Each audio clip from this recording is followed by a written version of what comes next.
Hello. Oh, hang on. I cannot hear myself. That's a problem. Why is this?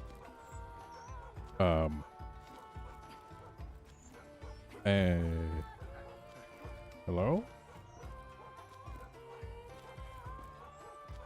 This is awkward. Hopefully you can hear me. If not, problem should be solved momentarily.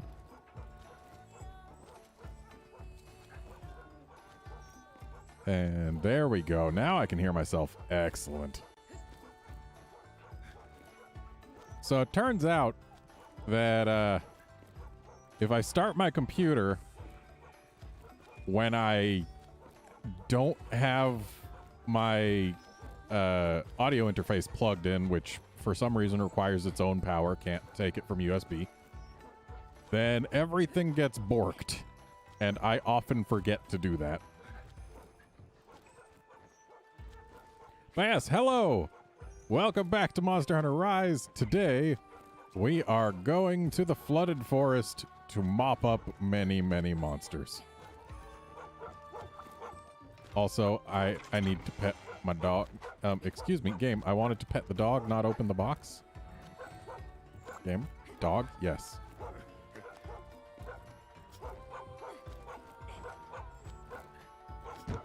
Oh. Okay, dog has won.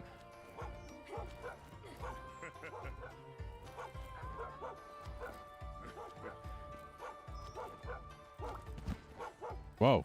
I can dodge out of that, apparently. Even while I'm in the hub.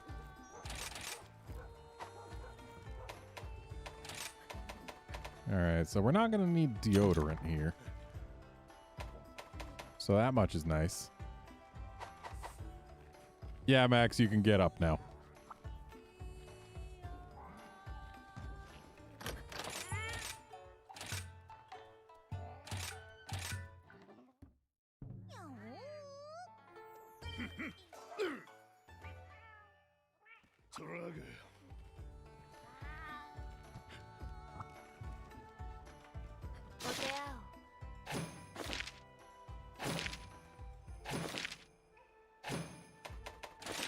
Weird how when you're doing a single very long expedition somewhere, you tend to get these 4 things completed. And actually, I should probably swap something out for this, but meh, it's just armor spheres.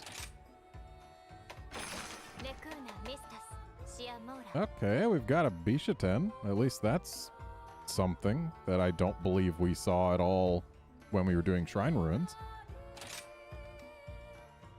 And let's start at nighttime. Why not?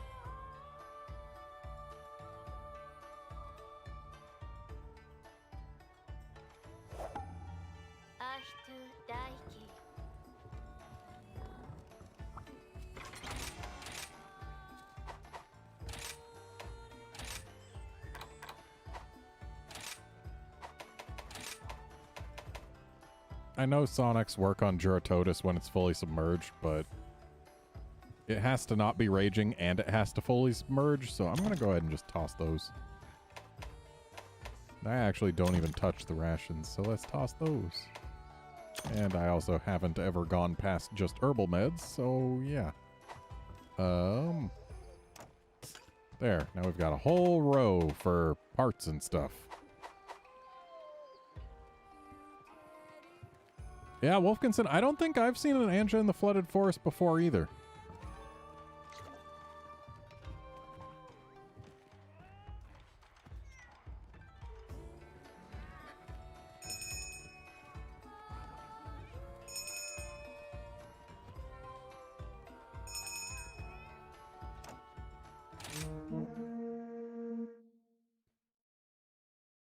But we're going to see one here now.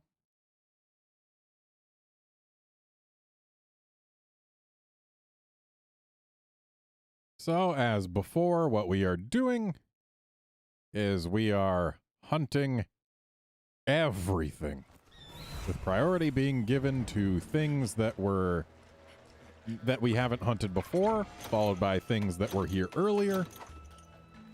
And yeah. We're going to go ahead and start with the monkey because I don't recall having done one during the Shrine Ruins Expedition Extravaganza.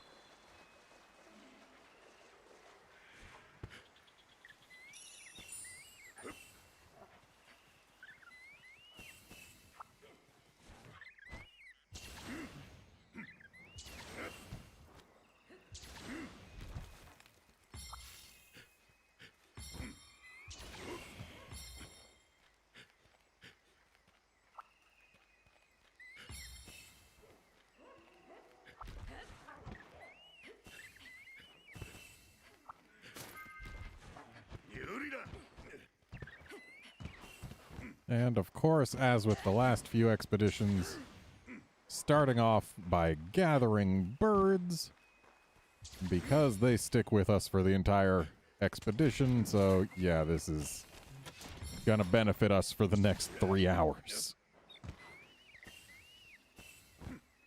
Which makes this a very efficient use of time.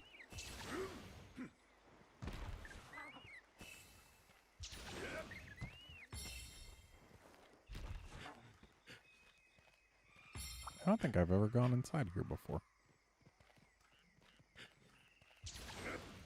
And I see there's a reason for that. There's nothing but a parashroom.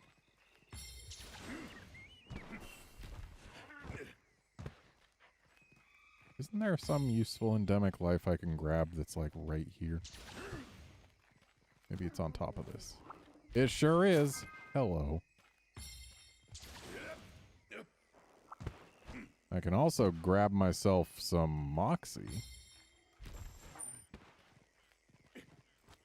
by going up these steps.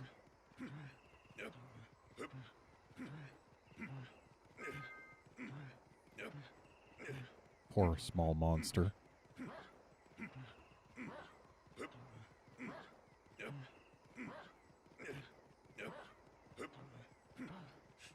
Well, who knows? Maybe once the patch drops, probably next week, we'll get something interesting to do. Like a bunch of new quests, or maybe we will get investigations. Any number of things could show up. All we know is that on the 27th, they're going to reveal information about the patch.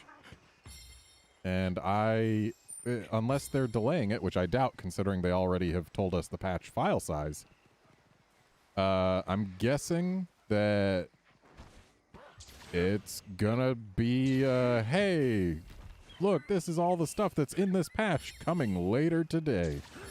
That's my guess. So I am guessing, and again, this is just a guess. I don't have any insider info or anything like that. Just a guess. But I am guessing that on the 27th, we will have our patch.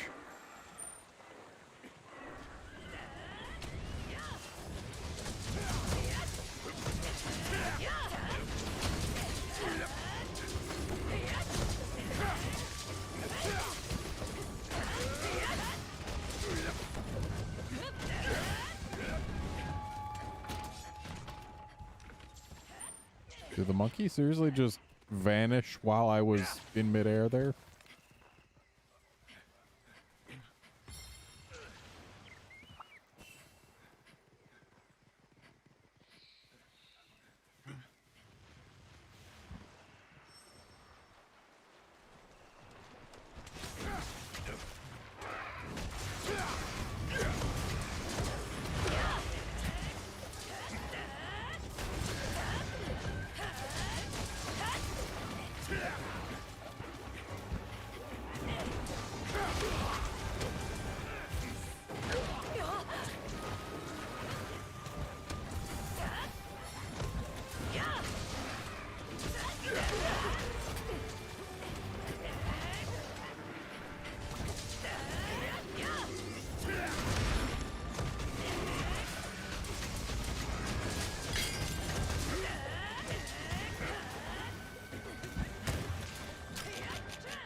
Well, we know for a fact there's going to be at least 4 monsters added in the patch, so that'll be a thing.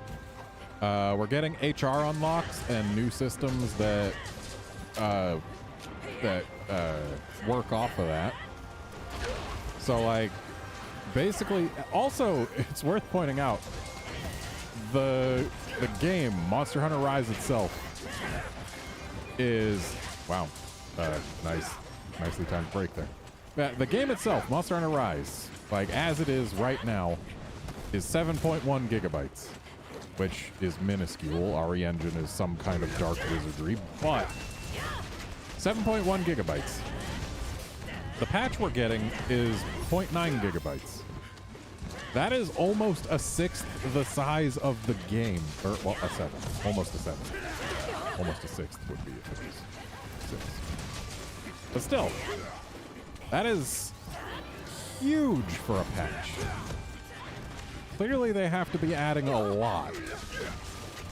And basically what they are adding in that patch is this game's end game. Because the game almost certainly did end up shipping early, and with it probably had some things go on that prevented it from being able to get all of the what's it, all the dev time that it needed. Because during the development of this game, Capcom did have that big data breach that caused a lot of issues. There was a global pandemic.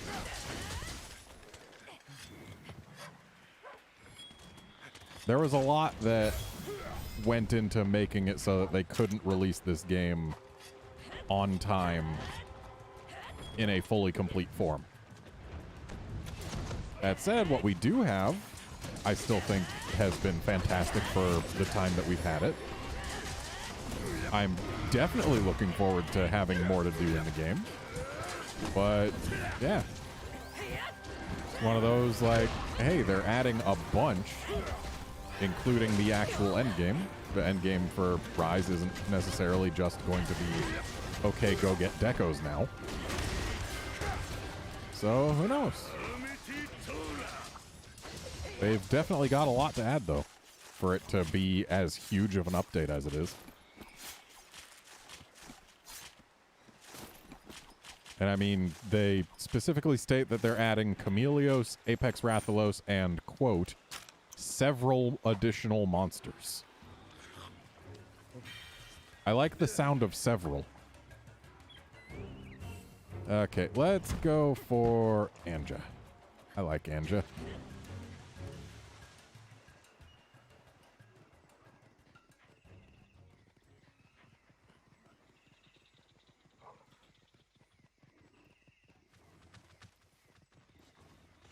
Wolfkinson, actually, this update should put it to the point where it's the way they would have shipped it without all the things getting in the way. Considering they don't have a current time estimate for patch 3.0. Like, they've given us an estimate for 2.0, which is end of April. But 3.0 is still just TBD, which implies that work on 3.0 either hasn't started yet or, well, probably it has started because game development is like that. It's probably started, but it's probably just... It's not far enough along for them to actually tell us or whatever. It's probably what was originally planned to be the post-launch update. That's my guess.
I also fully expect that the patch that we're getting will actually add event quests to the game. Considering that we can set our hubs to be... we can say, like, this hub, when I made it, I said that the target quest type was expeditions. But also an option that I could have chosen was event quests. The fact that event quests is an option that you can choose, despite there being no menu options anywhere else in the entire game that suggest event quests. That's a pretty clear indication to me that event quests are going to be a thing. Like, they might not be yet, but they're gonna be added. And I hope we get a lot of silly ones with monsters of varying sizes that are all non-standard. I want more giant monster quests. I want more tiny monster quests. I want them all. If it's a monster in a quest, I want its size to be very silly. Those are the event quests I love.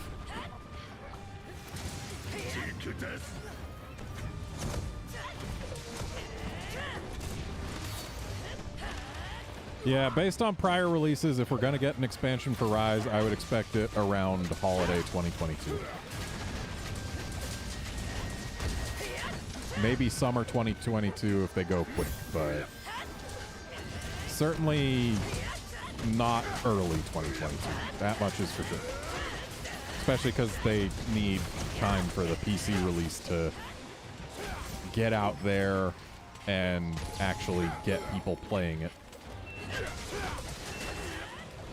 Because if they launch the PC version of the game and then just immediately say, hey, look, we've got an expansion coming, then PC players will be very, very sad.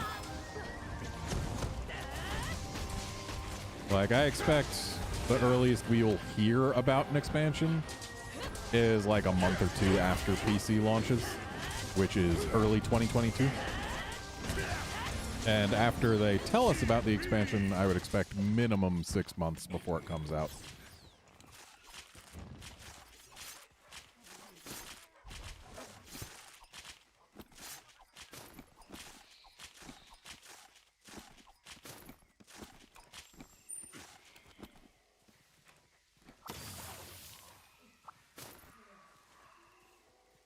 All right, well, Bird was here before Somnicanth, so it's got to go.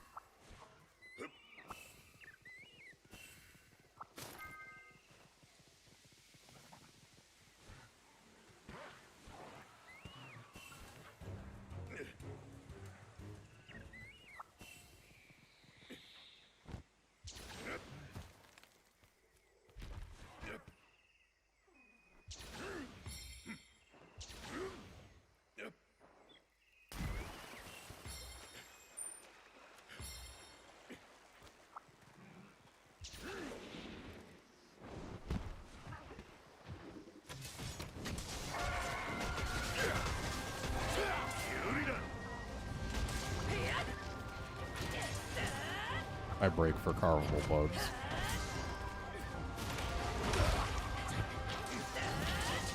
Mainly because so many weapons require bug parts to upgrade. Whether it be explicitly required or required as extra point dealies. Point is, bug parts are needed en masse. Actually, I guess it's en masse is the correct pronunciation.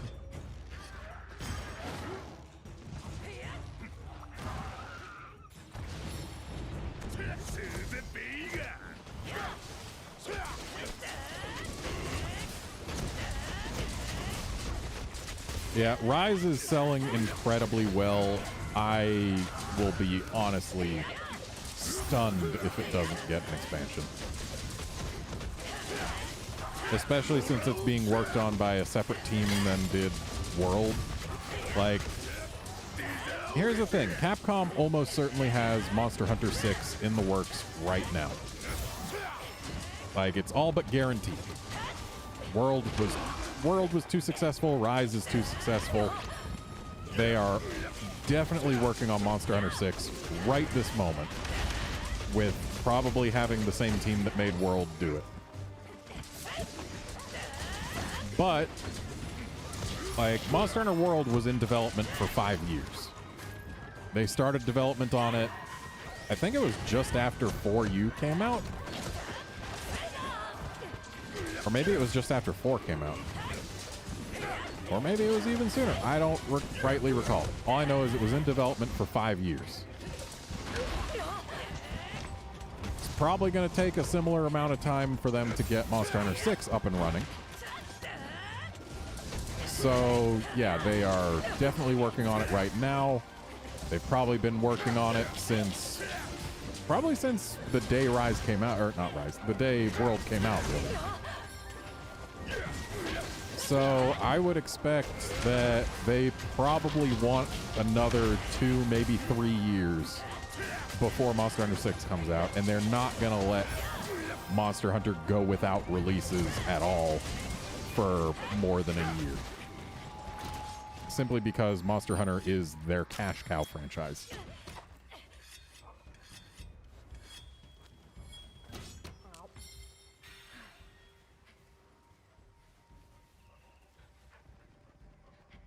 Yes, Yasmin, you can play, like, people who have World and Iceborne can play together with no restrictions. You just needed Iceborne in order to do Iceborne quests. But yeah, Monster Hunter is Capcom's cash cow franchise. They're not going to let there be a stretch of more than a year without a release. So, like, definitely in early 2023, if not in late 2022. We'll almost certainly see an expansion to this game.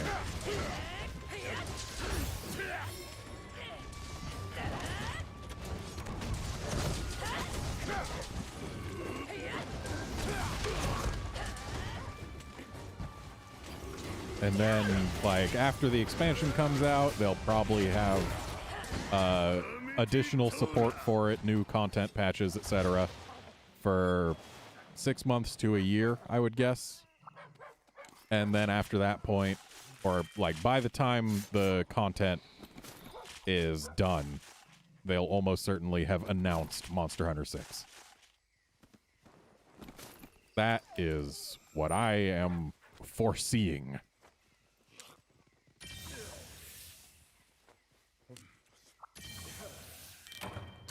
How many times can I eat this one jumbo fruit? Also, we haven't done Juratotus yet, so fish. We must destroy fish.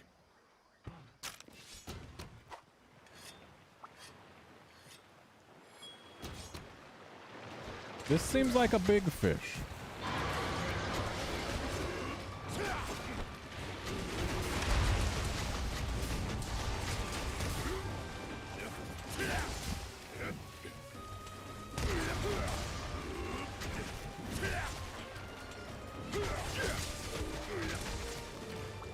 Yasmin, if you're concerned about Monster Hunter being a yearly franchise, don't be. It has been for many years now.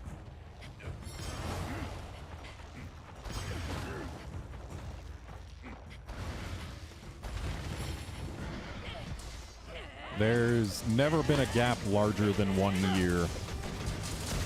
I want to say since 3U. Probably since before then, if you're looking specifically at Japan. Yeah, like we had 3U, then a year later we had 4 in Japan.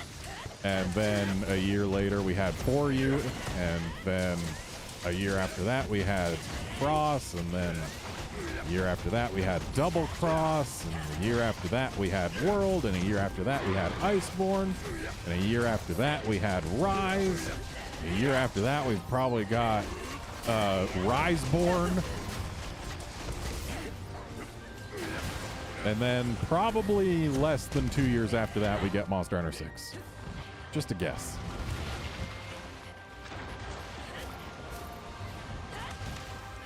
I'm gonna eat this jumbo fruit again. Oh, it's gone.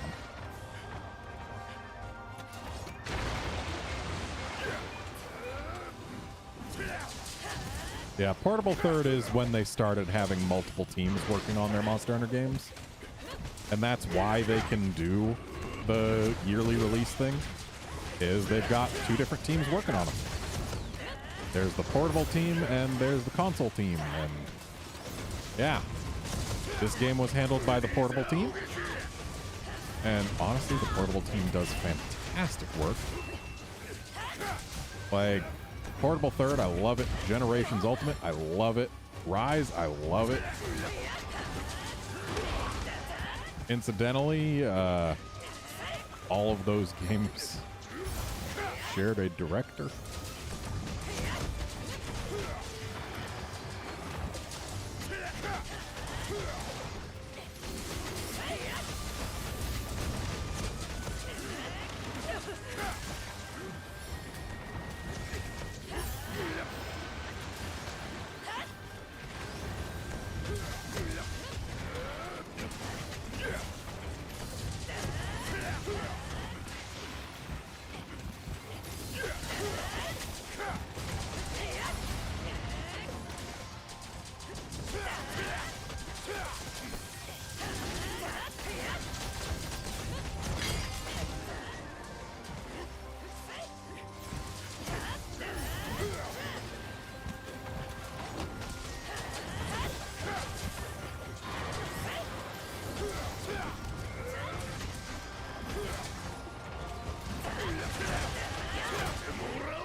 All I know is for Rise's expansion, assuming it happens, which we are all assuming it happens at this point, what I want to see is minimum 2 new maps. 1 redone old map, like how this is a redone Flooded Forest. I want to see the deserted island get redone. And 1 brand new map. That's what I want to see. 2 new maps. I want to see subspecies, lots of them. And I want to see a bunch of returning monsters and a small handful of new monsters, because that's just what they do. Well, I guess this Somnicanth knew that it was up next.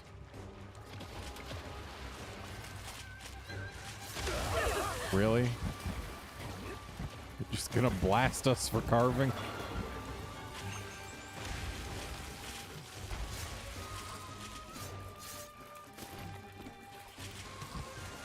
I specifically brought a dog without deflagration relief because I was thinking, oh, there's no Magnamalo here. There's only Somnicanth who can do blast, and he rarely ever does blast. And it's literally the first thing this Somnicanth does.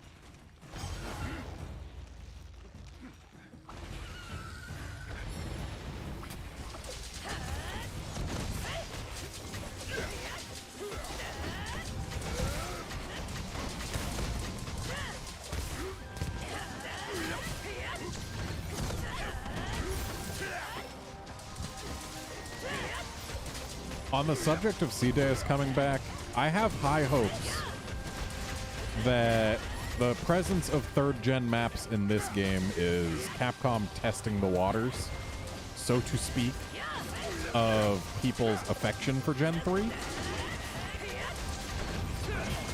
And given the response to this game, I'm thinking that sooner rather than later we might see swimming come back.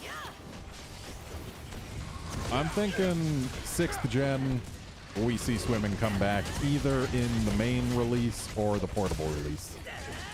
But before 6th gen is over, I expect to see swimming again. Calling it now. Not really based on anything, but like I wouldn't be surprised if swimming came back in 6th gen.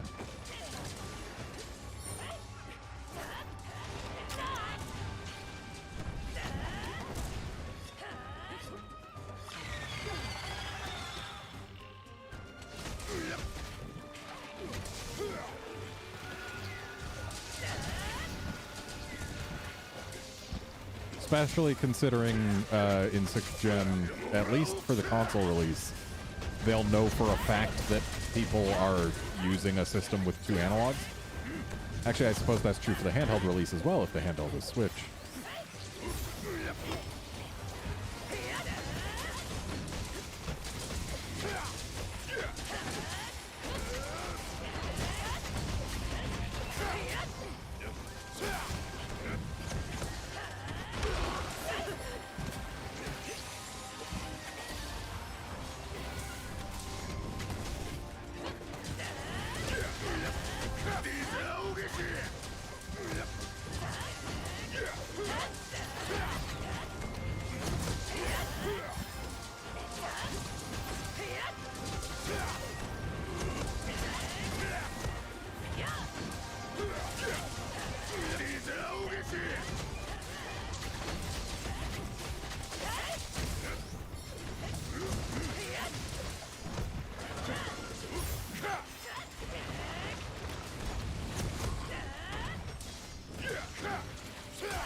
Well, I think I'm going to take this lady to beat up that monkey a little bit. Just because that's an efficient use of my time. No, no, lady, don't jump down. Dang it, now I got to get back up.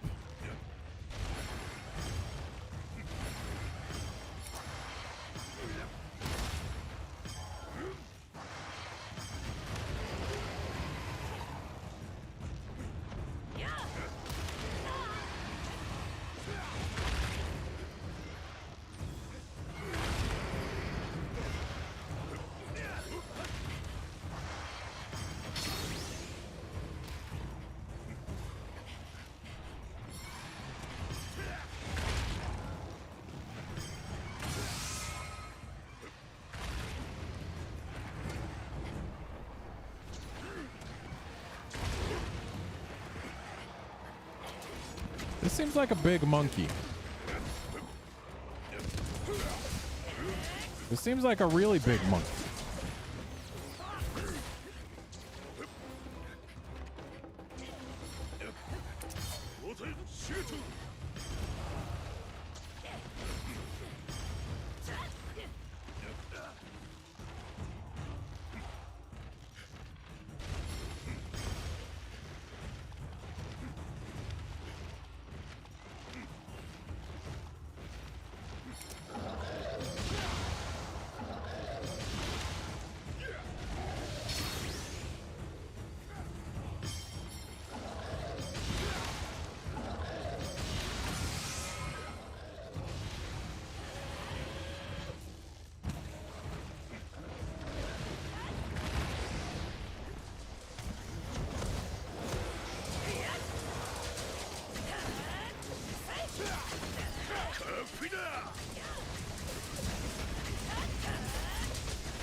Poor tail.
Can I just express my satisfaction that we've had 3 new monsters spawn in and none of them have been repeats yet?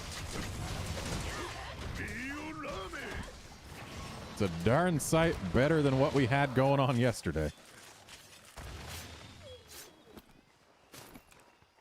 Ah yes, Rathalos Marrow.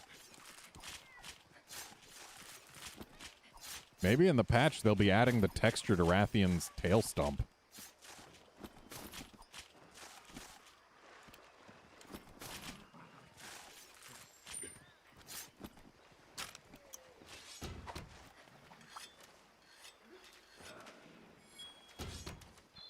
All right, monkey comes next.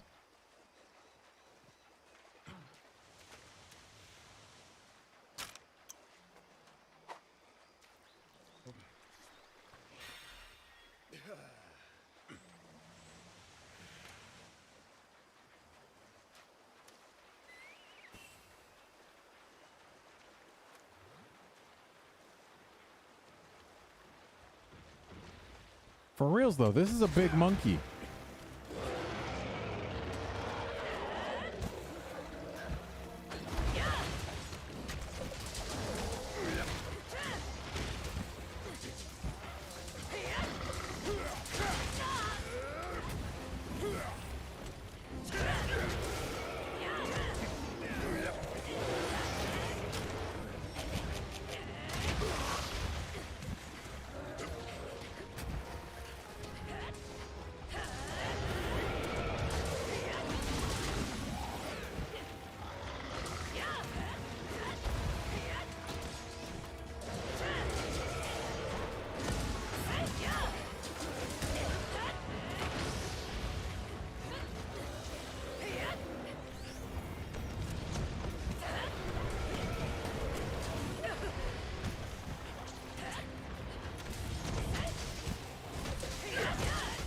Sorry, Seth, you were given Fire Blight for the greater good.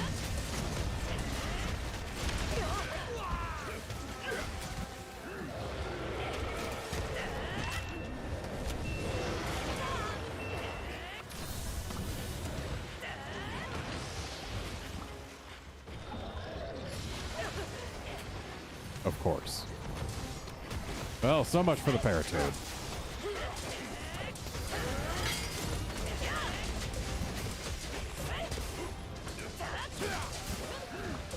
Hi, Mizutune.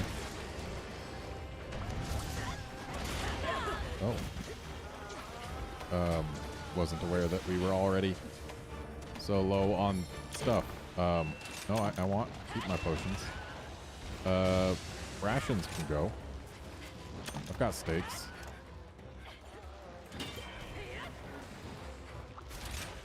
Dang it.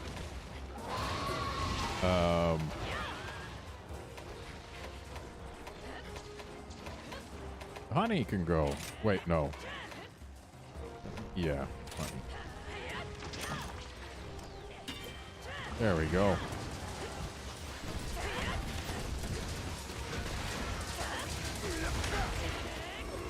Cat, I cannot see through you.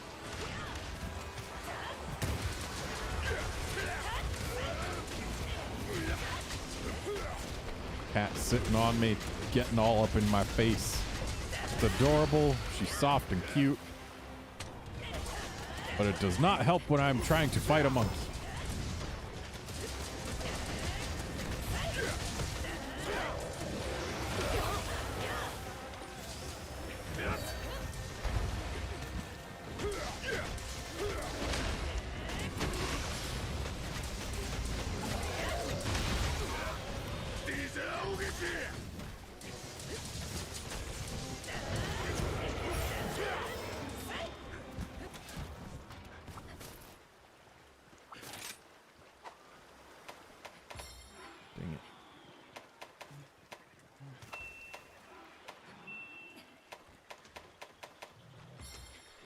Why did I even grab the sparkly? I know I can just leave the sparklies here. They stick around forever.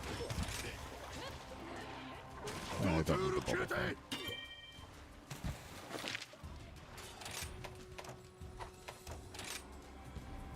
Yeah, I don't need your burnt meat.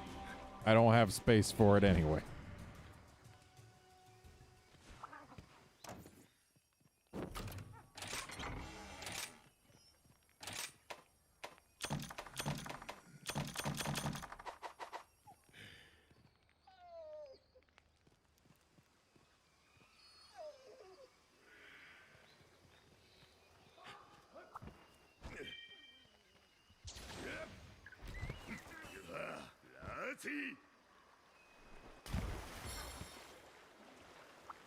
And now I can pick things up again.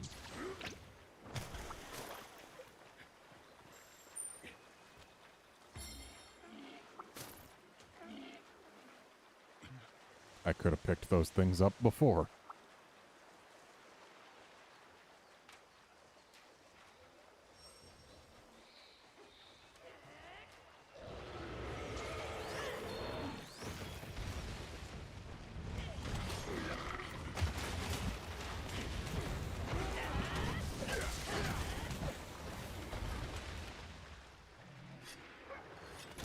This is an angry sleep. Also, if we just leave him here, will he... No, he won't drown. His nose is above water.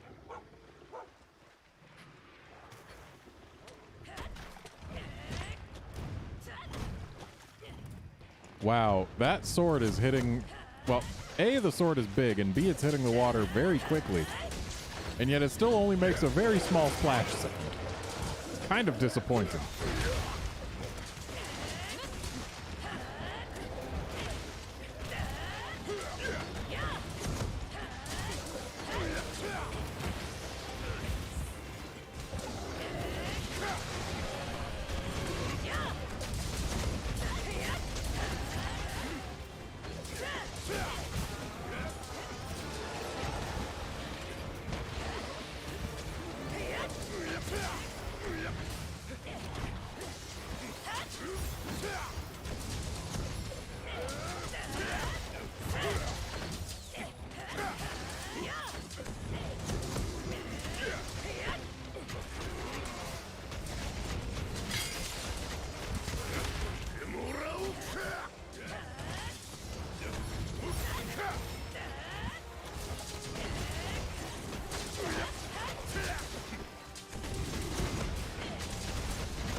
Hi, Somnicanth. I mean, really, you brought this upon yourself.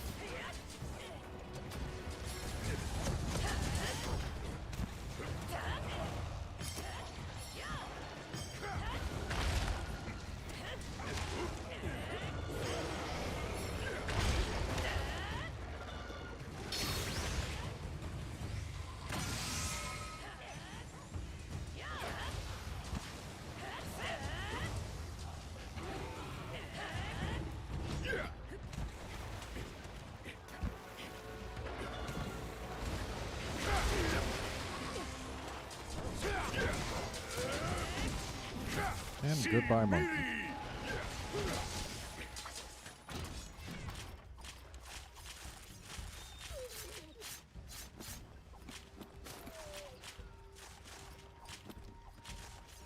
So, Mizutsune comes next. That was a lot of black fur.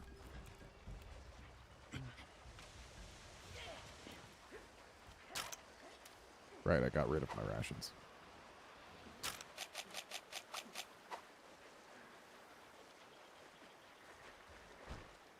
Hey, Mizutsune, you hungry? You want some meat? There you go. Jerk.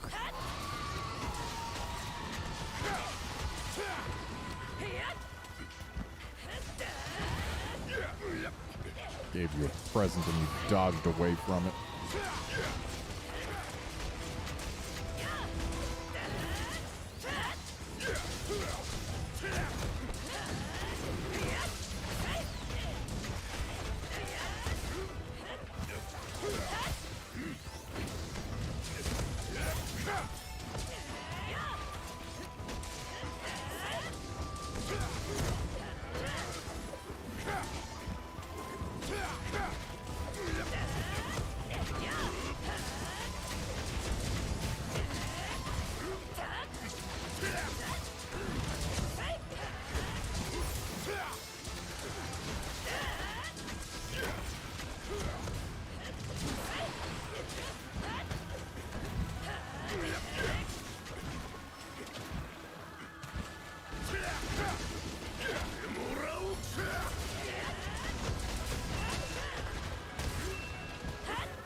I still think Mizutsune's knockdowns are all a little overdramatic. Like, it was standing still, and we tripped it, and it slid like 10 feet to the left.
Seriously, one claw break. Actually, that wasn't even a claw break. That was, what, the face again? Had to be. That's been broken. But still, this thing slides a million miles away whenever you knock it down.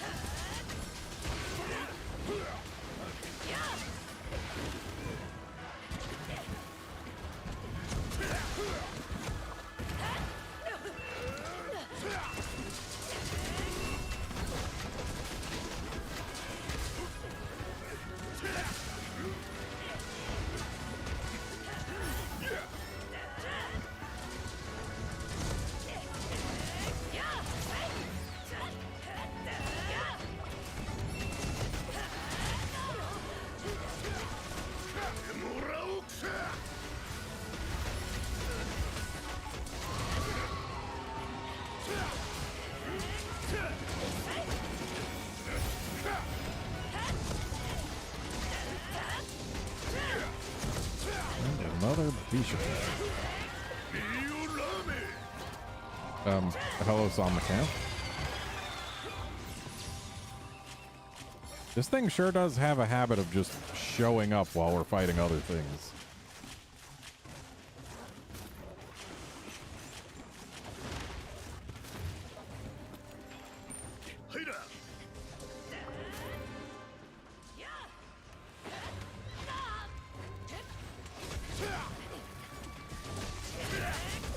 Like it knew it was our next target.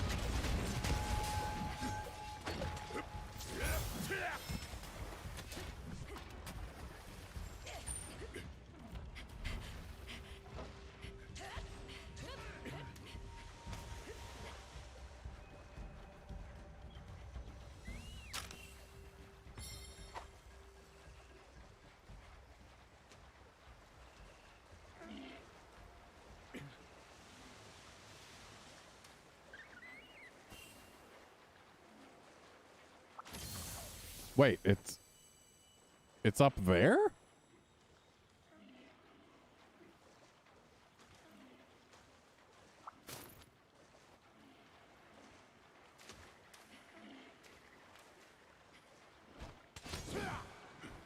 Wasn't holding ZL.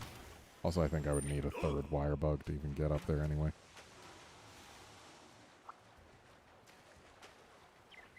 Why am I walking?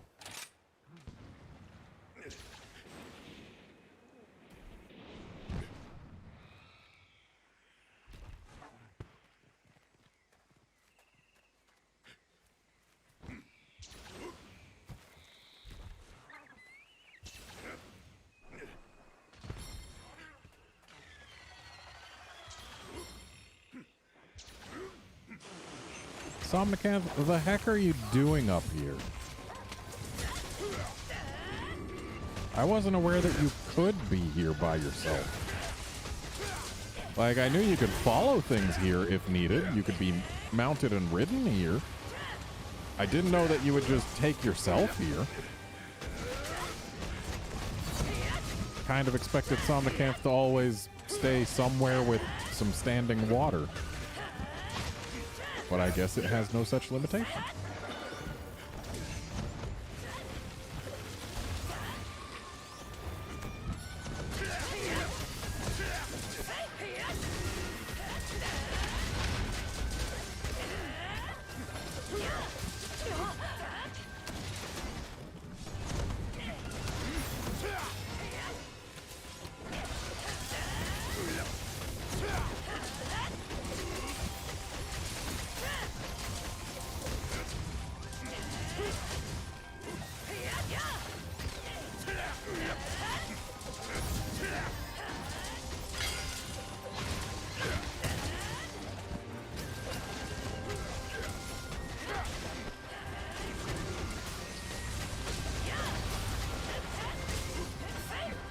Seeing this thing swim backwards on land is very silly.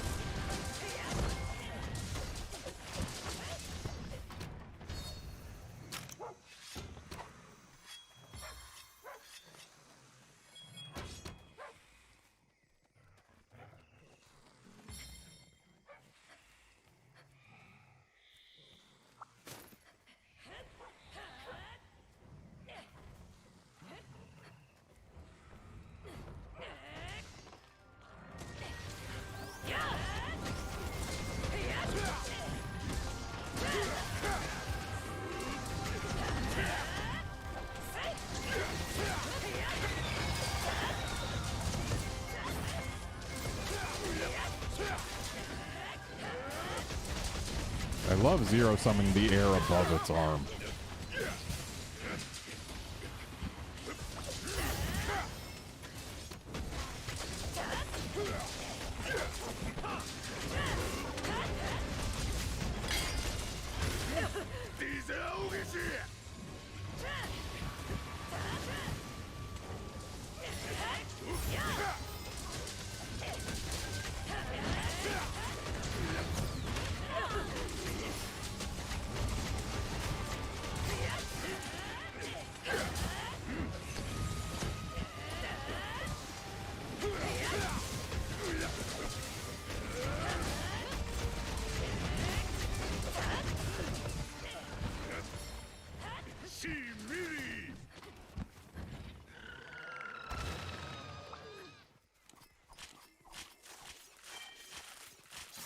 Oh, there's an Almudron. Haven't done one of them yet today, so it is up next.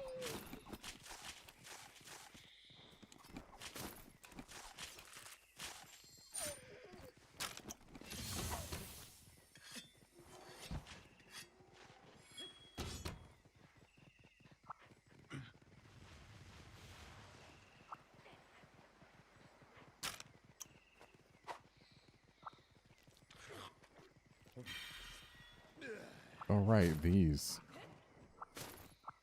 From when I rode the Raffia.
Alright, no worries if you gotta go to bed, Wolfkinson.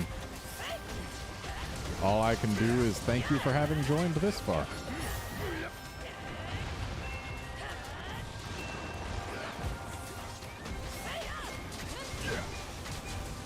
Sure is a shame the world can't just be one big time zone.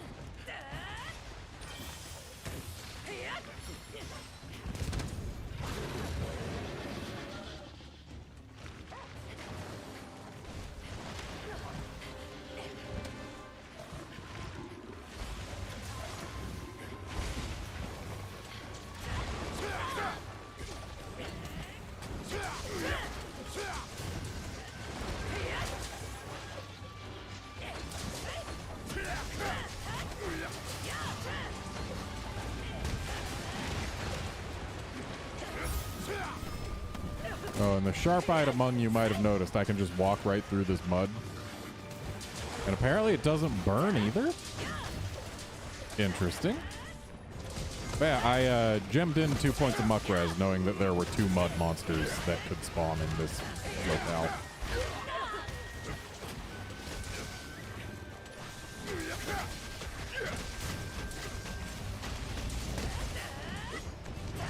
Later, Wolfkinson. I was not expecting the hot mud to not burn if you didn't get actually mired by it.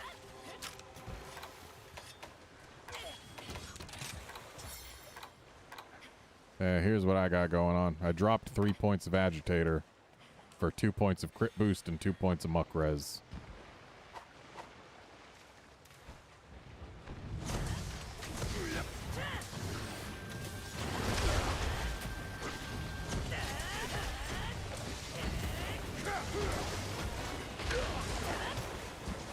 Actually, it was 1 point of wind res in addition to the agitator that I dropped for muck res and crit boost.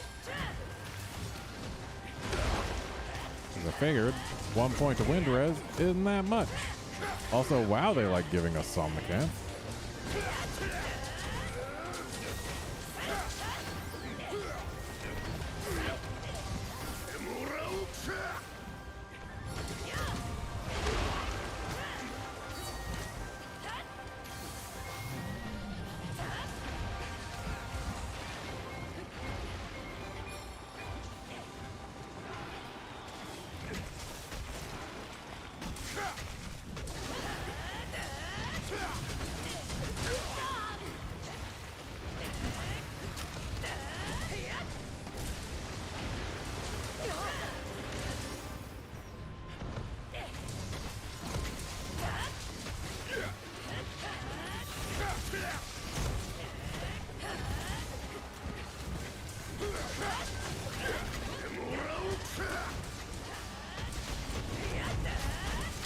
Also saying it now, because this guy is an Almadron, he is coming home with us.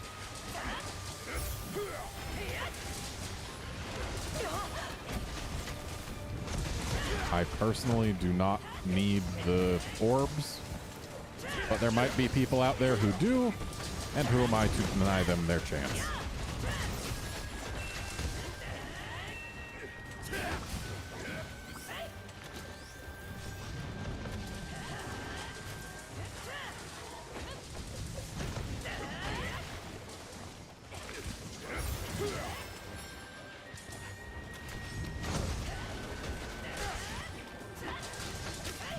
On the subject of him coming home with us,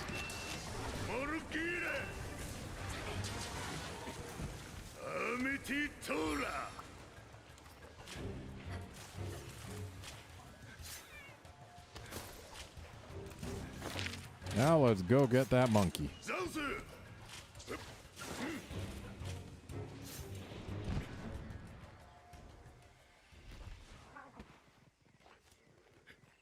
Might as well put away some stuff.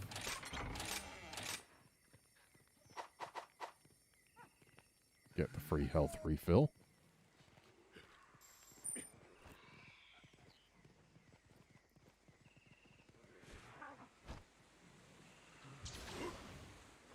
Oh, look at this sleepy guy.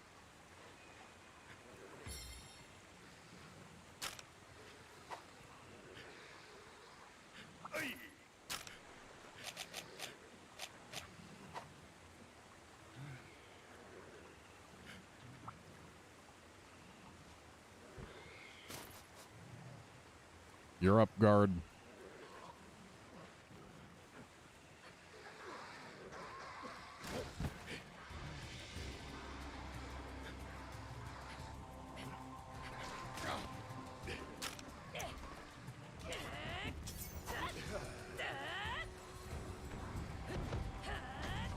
Bonk.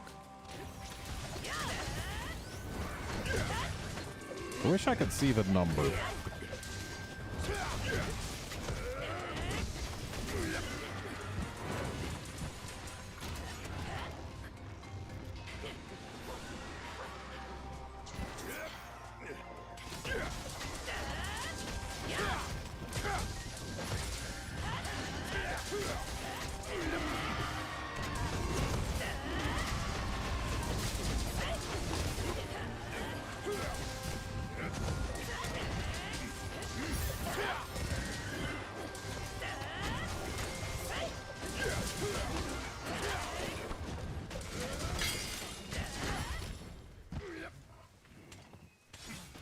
This poor monkey. 2 wake-ups in such a short amount of time.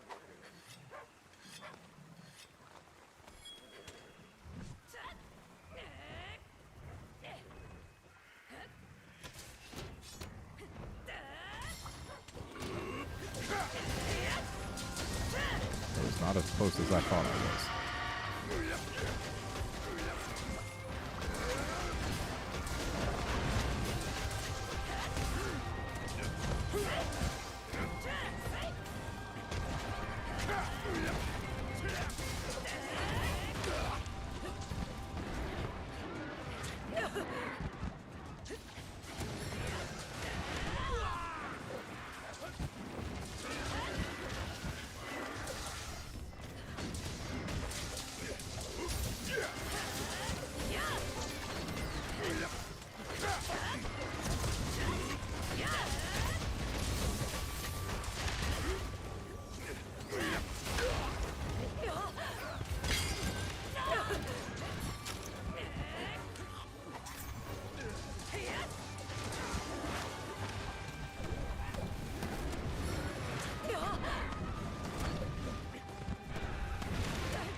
Starting to feel the lack of wind res.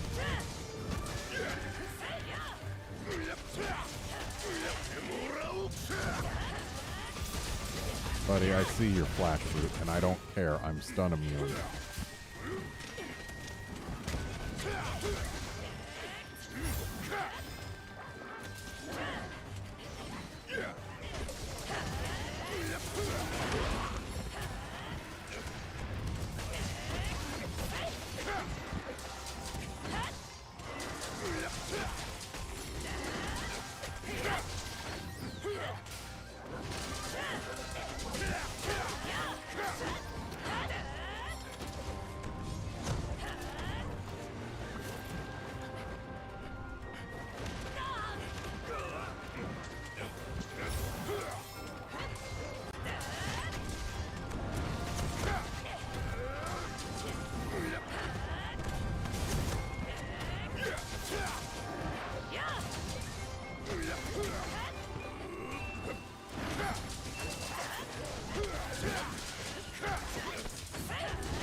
This is not the best placement I've ever seen for a monster mine.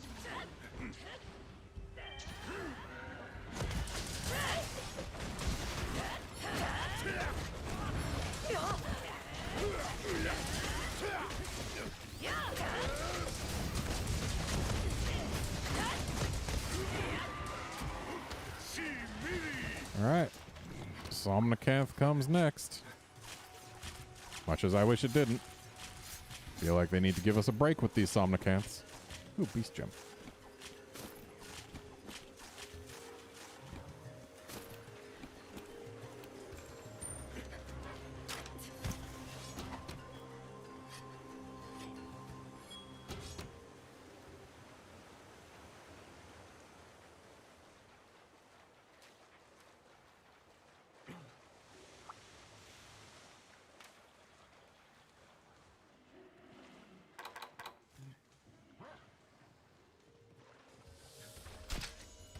Dang it.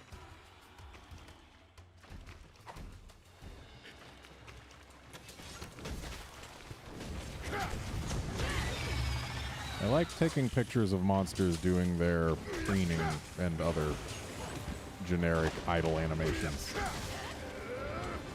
But sometimes they stop them right as I'm getting my camera out.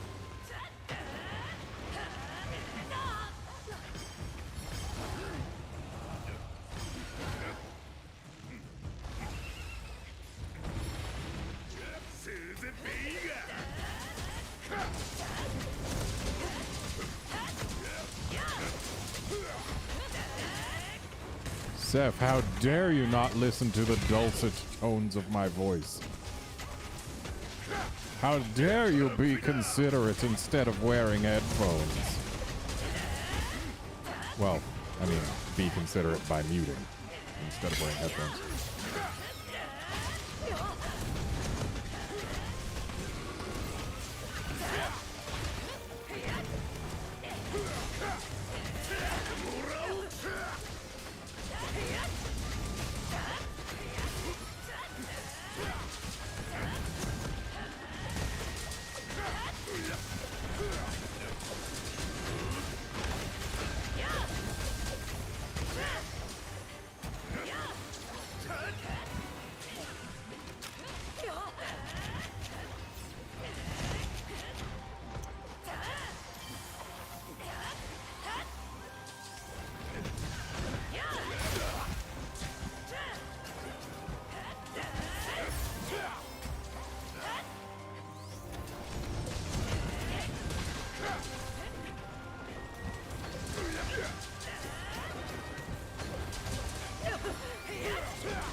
Yeah, Max, this is indeed a weird idea of what 20% is, but I assure you, I've got my voices set to go off 20% of the time. The thing is, it's a 20% chance for every single thing that can generate a voice. And there are lots of them, which means lots of voices happen.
Well, here's the thing. I'm playing without having other players' voices turned on. Because I feel like hearing my hunter alone is more than enough. So, like, yeah, sure, everyone else makes sounds, but they don't do the voice lines. At least I'm pretty sure I've got other players' voices turned off.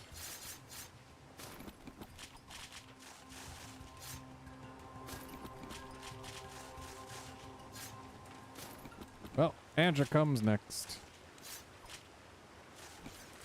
Inutsune, where are you? Why are you bugging the Ludroths? What did they do to you? Let's actually check. What do I have voices set to? Yeah, 20% with multiplayer voices off.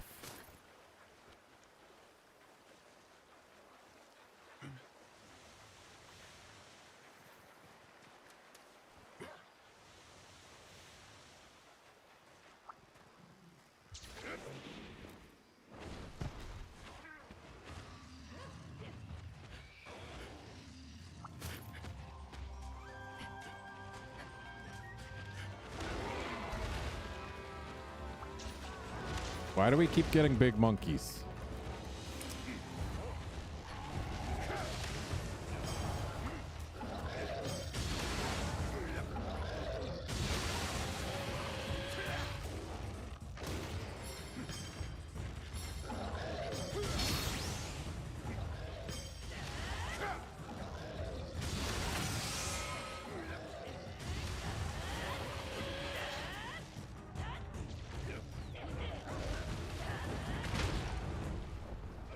Like, you'll still hear the grunts and stuff from everyone else, but you won't hear the actual Monster Hunter language voice lines.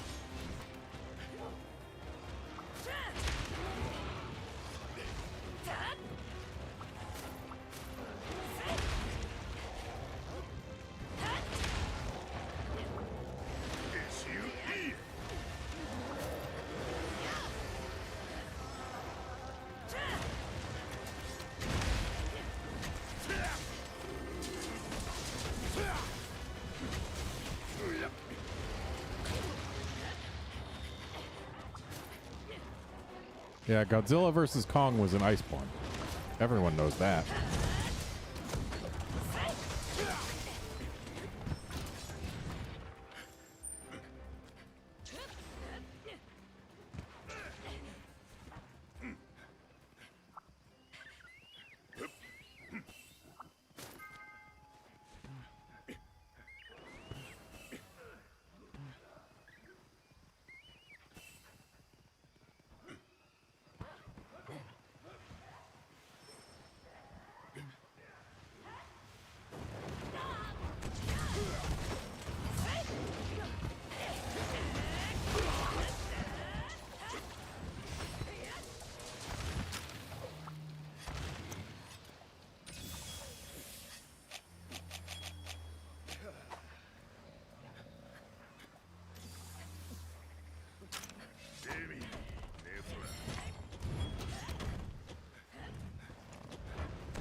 to be a very happy camper if one of the updates this game gets, they're like, we're bringing back Devil Joe and also Kurapeko.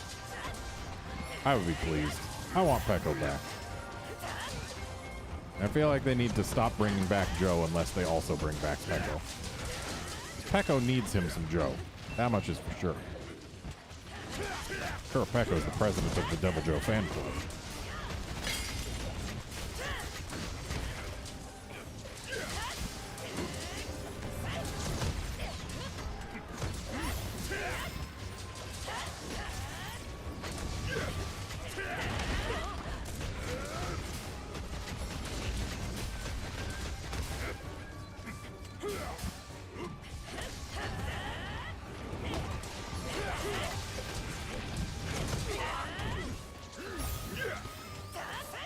Also, can I just say that it's really weird having Anjanath be the top dog of brute wyverns in this game?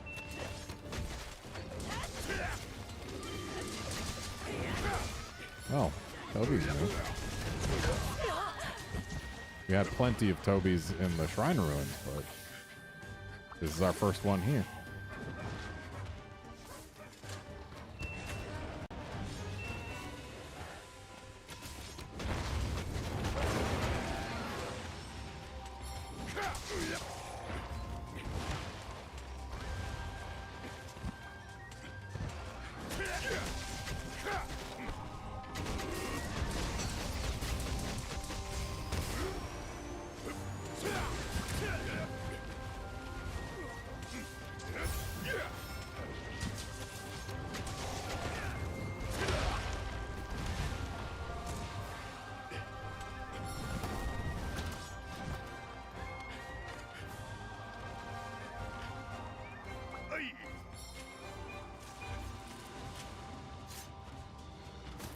And Seth and Guard are actually doing it right. We are supposed to be going after the Toby, even though we're not done with Anja yet.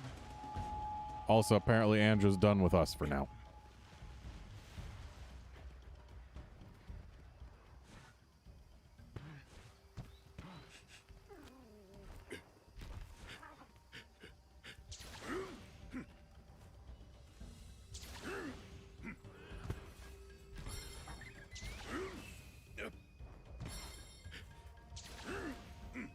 And yeah, it would be absolutely hilarious if Peko called things in and then immediately had turf wars with them. Like, just imagining the Odogaron turf war with Paulunu. That, like, if freaking Peko called in an Odogaron and then it just grabbed him by the neck and shook him around like a chew toy, that would be amazing.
Noisy Toby.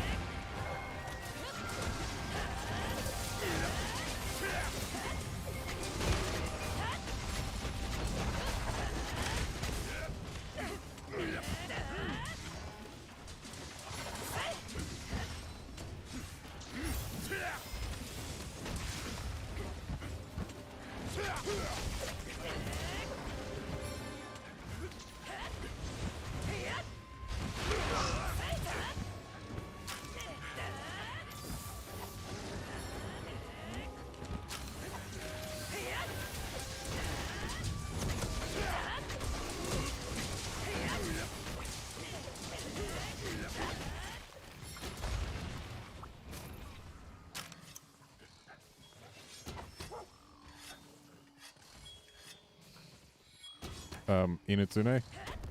Can you not decide what to do? This dog keeps turning around.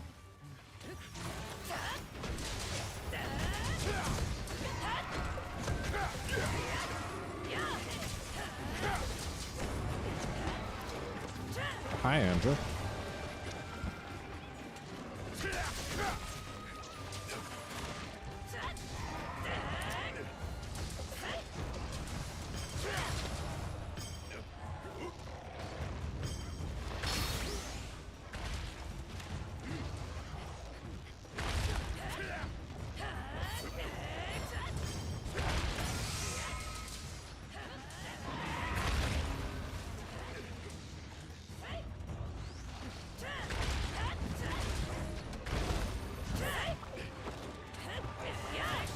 Shame these two aren't going to have their turf war.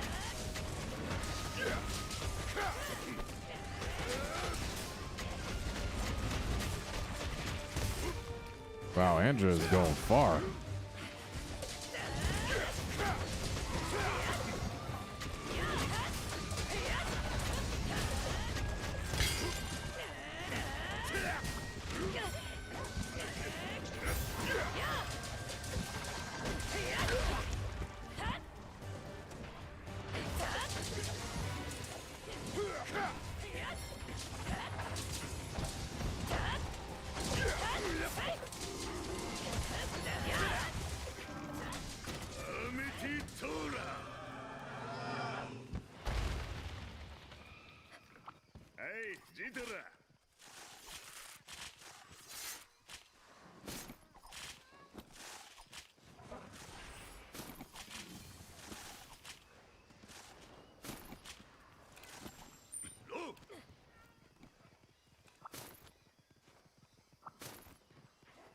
All right, time to get back to work on that, Anja.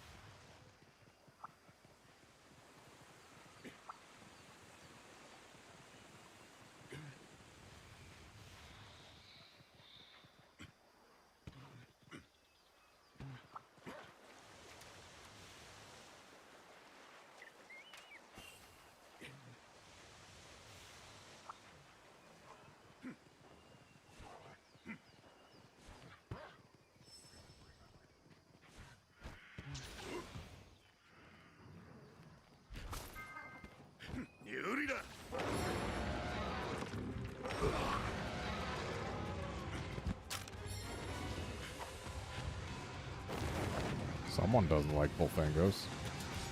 I can appreciate that. I, too, do not like bullfangos.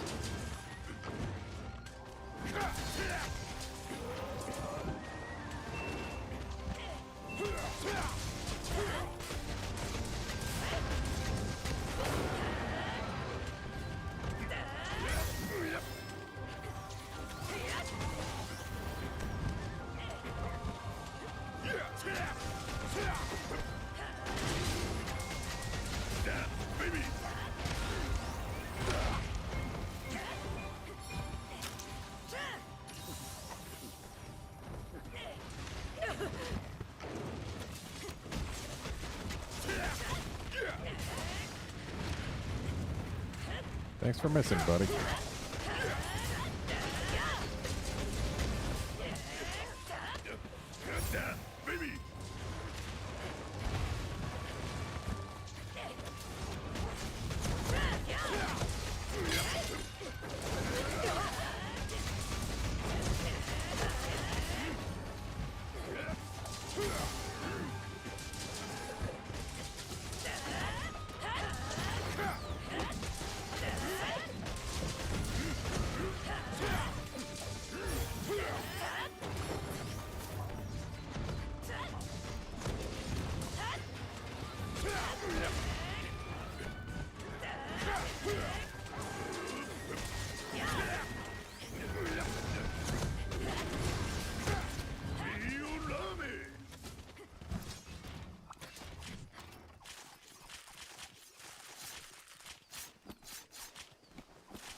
Okay, monkey time.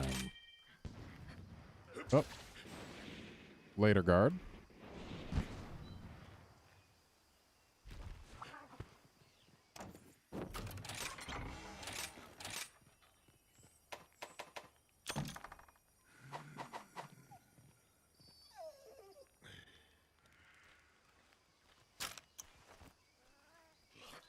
All right, thanks for coming along this far. And that means we are about to have an open slot.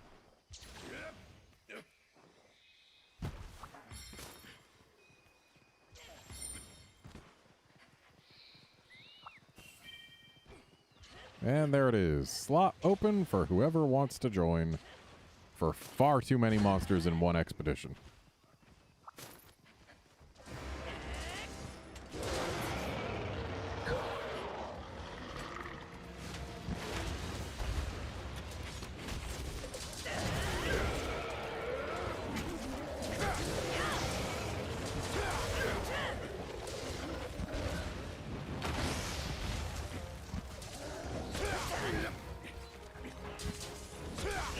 You know, it's kind of interesting. In terms of efficiency of actually, like, getting stuff in this game, this is one of the worst ways to spend your time. But just going around and hunting whatever shows up, it's pretty fun, and I like it. Bad from efficiency, good for fun. Also, oh, welcome to the party, Curbster.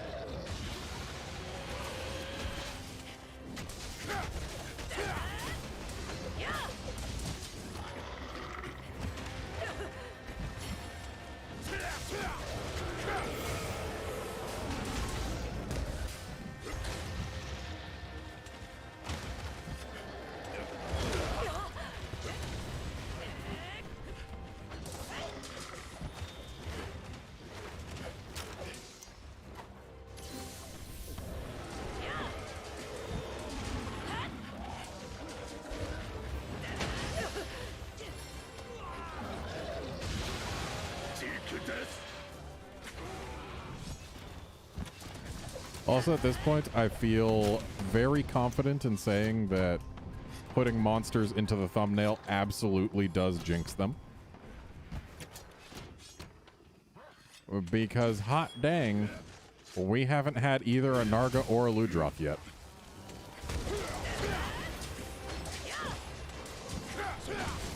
We got a Juratotus early on, but just the one.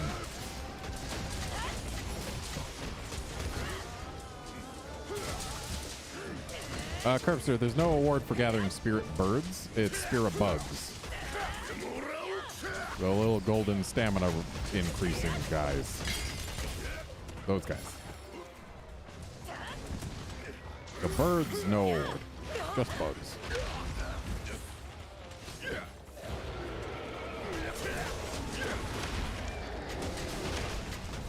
Rajan, please stop punching with your glutes.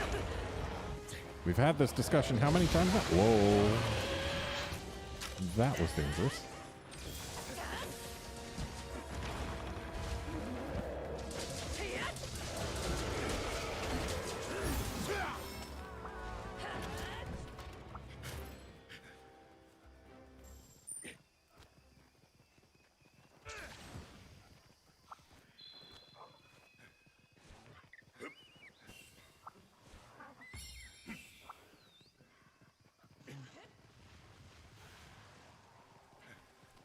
Spear bugs give points, and they also refill your stamina, at least a little bit. That's why they put them all along walls and stuff, is so that you can wall run up without worrying about stamina.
Or worse, probably.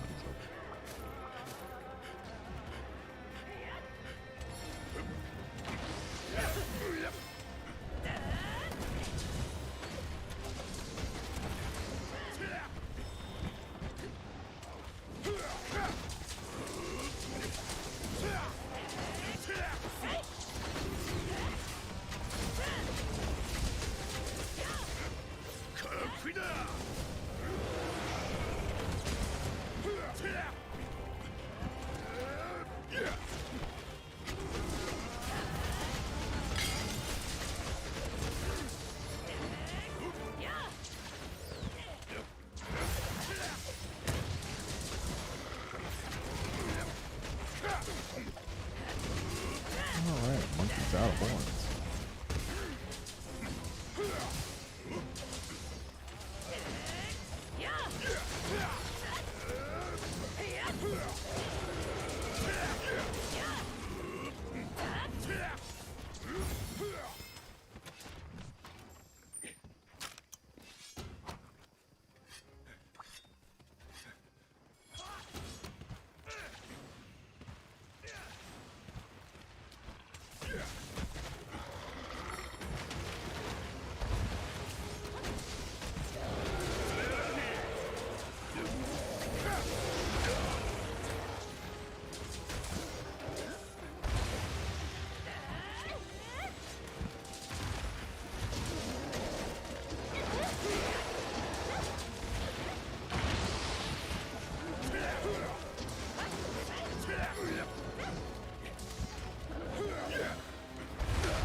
I'm sorry, is this 3 carvable Alteroths?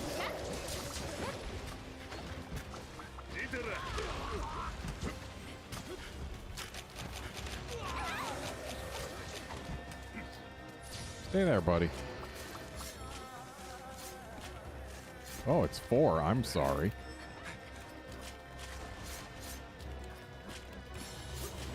Also, I like how if you kill an Alteroth while it's got a full abdomen in this game, the sparkly they drop also gives an Alteroth part. Makes it much easier to get their parts than it used to be.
Alright, so Toby was up next.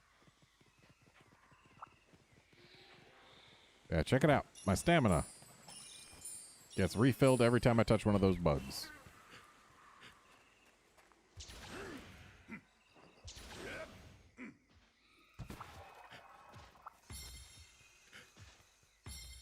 I'm sorry, did I just pop this thing without actually getting the buff?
Well then.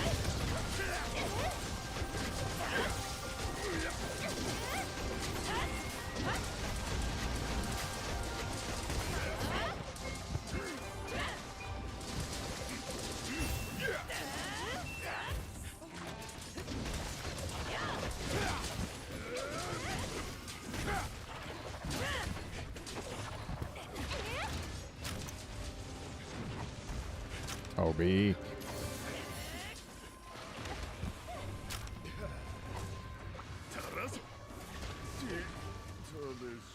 Oh.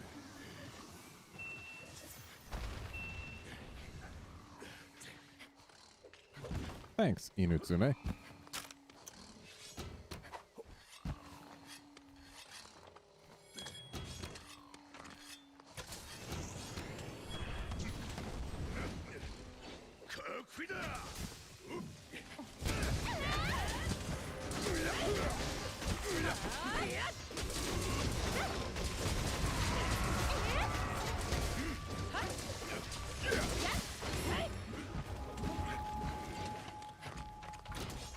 Oh, it left.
Oh, we haven't had a Kuliyaku since we first got here.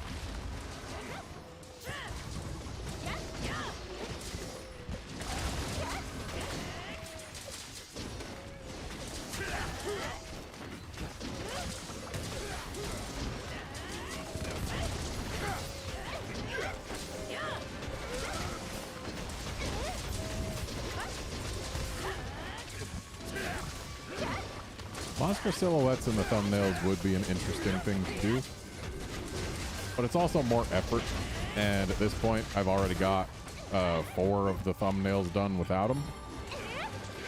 So unless I decide to do another set of these expeditions, it wouldn't be quite so useful.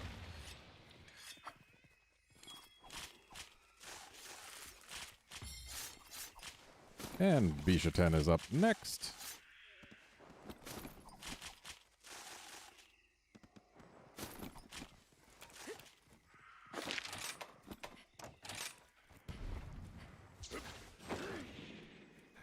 And I'm just going to satisfy my curiosity on what all can spawn here that has not yet.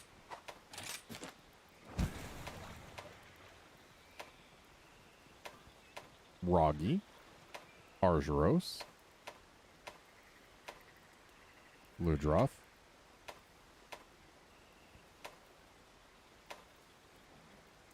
Puke,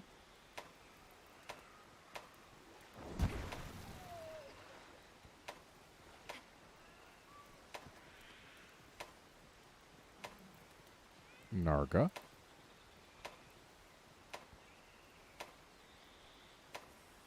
Zinogre,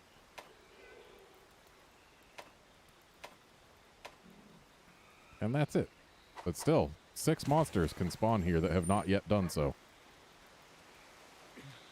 And we have yet to see a Zinogre in one of these expeditions.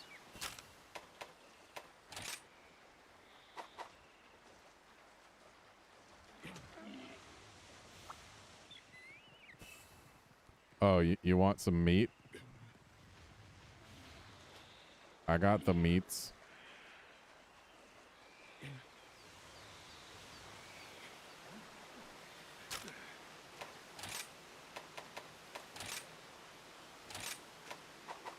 Hang on, have to get off my dog to give you meat. Can't hand people meat from dog back.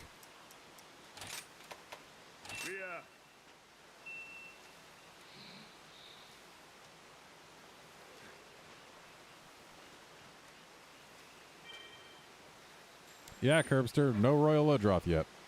The only monster from the thumbnail we've gotten so far is Juratotus.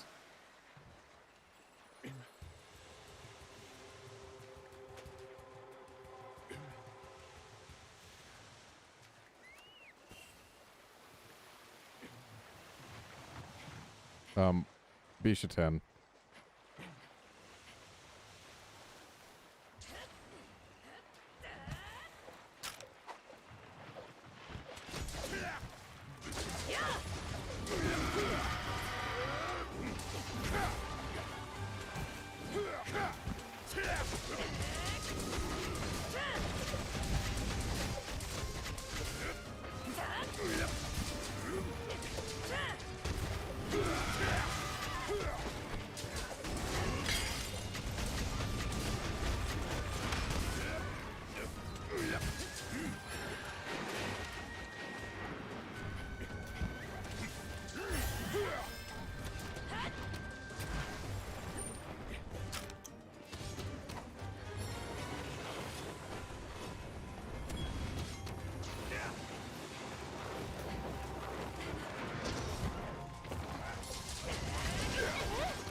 Weird how the parafruit can paralyze me before it's even exploded into the paracloud.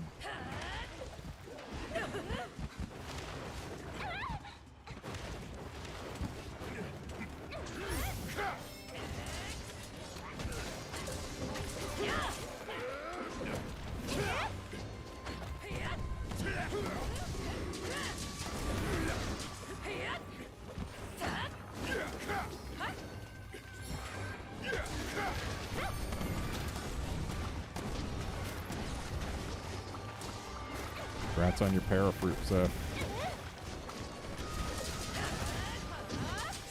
At least I think that was a parafruit. Could have been a flash fruit.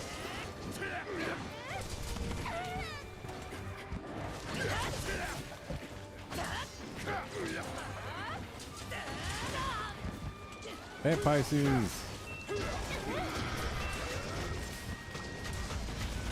Sleep bombing a couple of rock monsters, huh?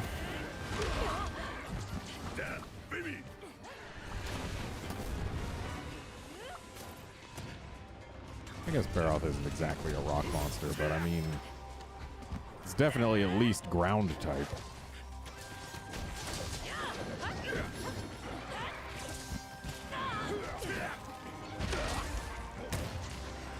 Was a flash fruit? That's a shame. They're both yellow, so... Or actually, no, parafruits are more orange, aren't they?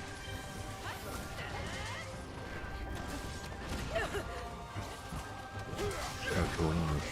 Whatever.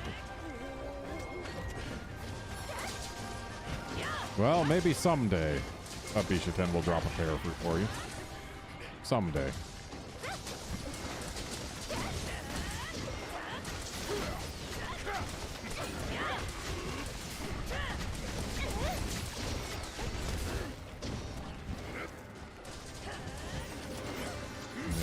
One of the things where the Hunter's Notes is singularly unhelpful.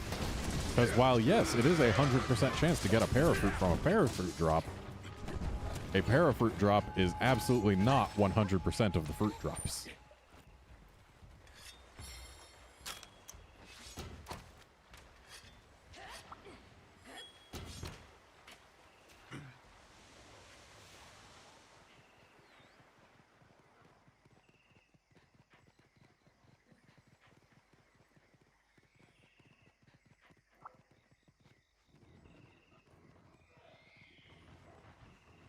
Oh, you asked if you could send your Meowcenary somewhere to get raw meat.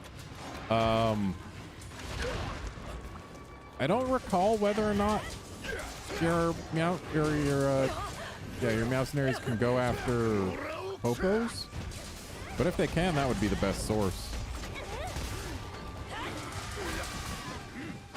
And if not, then like just send them after small monsters that can become meat. We're talking your bomb badgies, your slagtoths, your popos.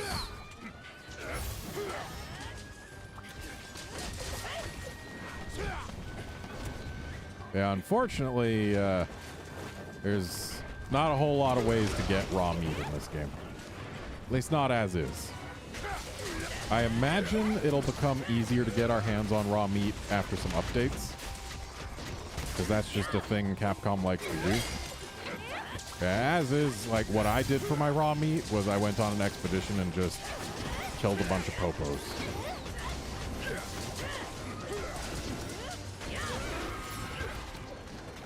Because popos have the highest drop rate for raw meat of anything in the game at the moment. And this is why Capcom shouldn't have left out Aptonoths.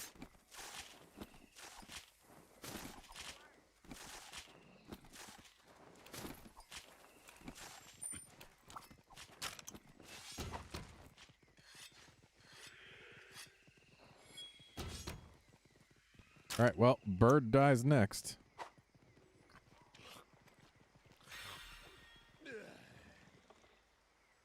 Oh, you can spend points for raw meats? I wasn't aware of that.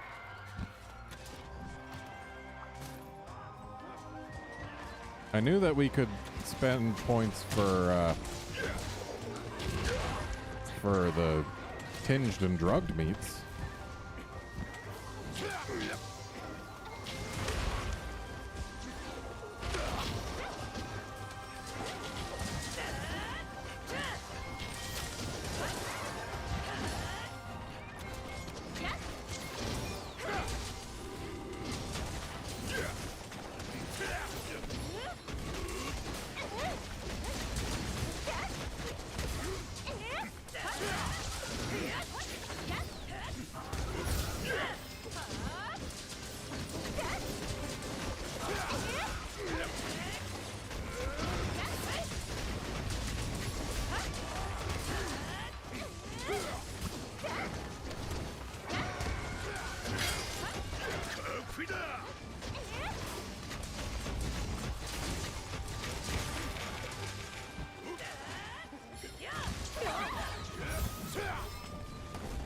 I mean, Max, really what you should be using your points for is checking the Argosy after every hunt to see if there are any of the good Zenny ores.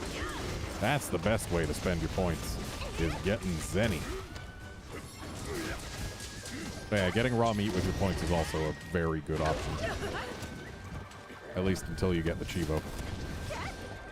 Because after you've got that, then the best way to get well-done steaks is to just turn tails into them. Because, dang it, we get a lot of tails. And each tail is like 4 to 6 steaks.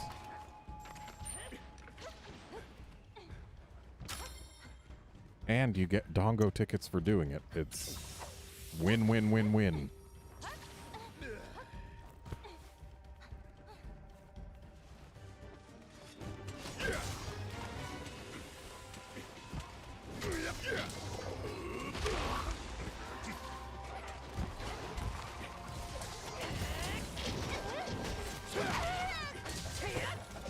Oh, right. Charms also take points, don't they?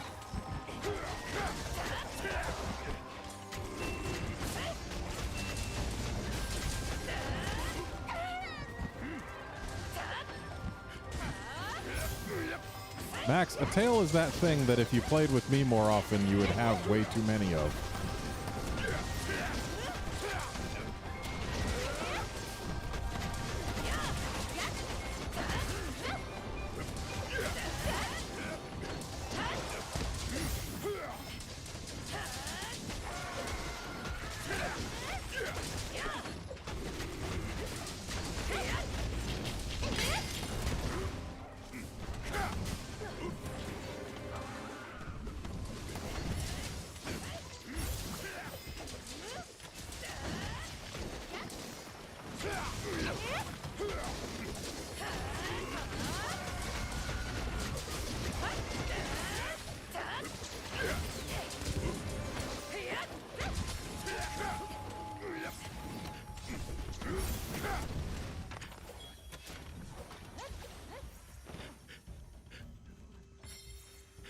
Also, Seth, with regards to hunger res being bugged, 3 points of hunger res doesn't give you full immunity to hunger in this game. At least not yet. Like, if memory serves, it says it's supposed to, but your max stamina cap can still go down.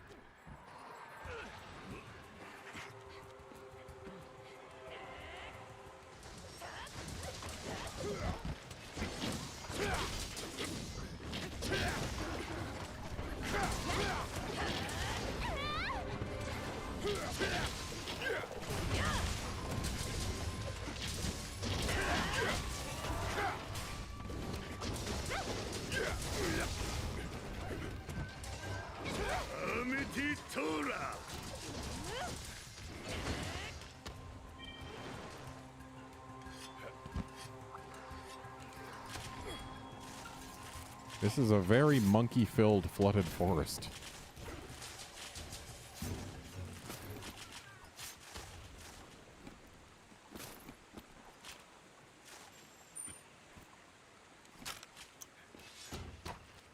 But we're not here for the monkey right now. We gotta go for the fish. The fish was here first. Plus, it's been longer since we fought a fish.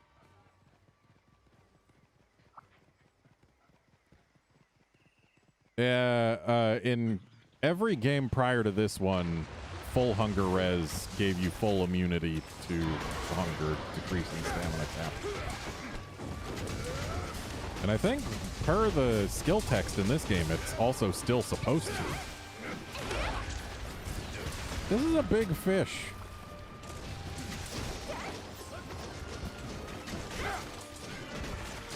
Well, looks like it's time for them to fight. Who will win, fish or monkey?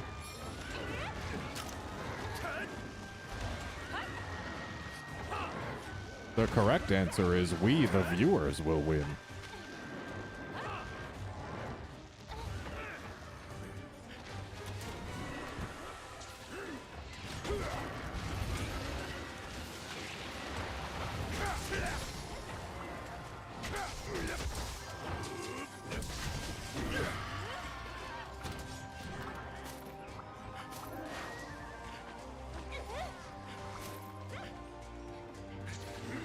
And now to tell this monkey to shove it, because we're going after the fish.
Seth, just because you choose not to use a single point skill doesn't mean it's not great. Free meal is fantastic.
Looks like that Sonic came out just in time.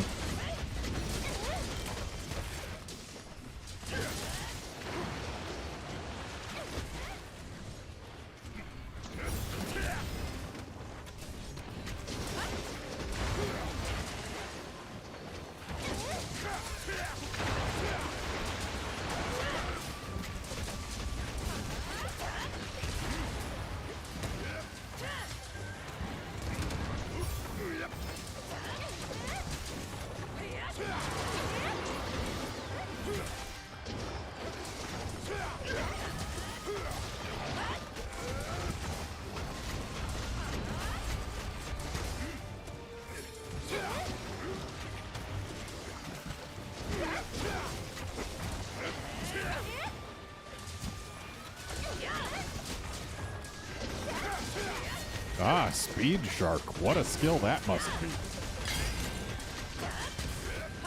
I wasn't aware sharks were in this game. Also, hey, we got number 2 monster from the thumbnail. That means we're doing better than we did yesterday.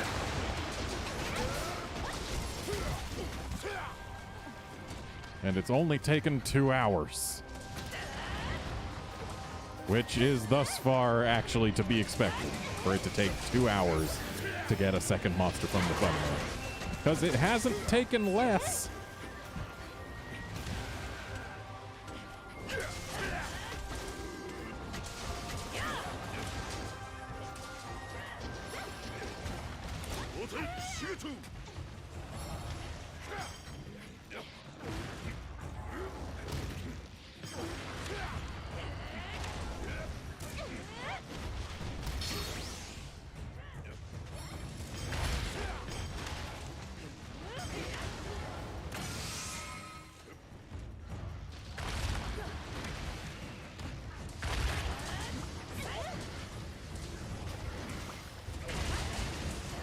Oh, that's right. Zamites are in this game, and they are sharks.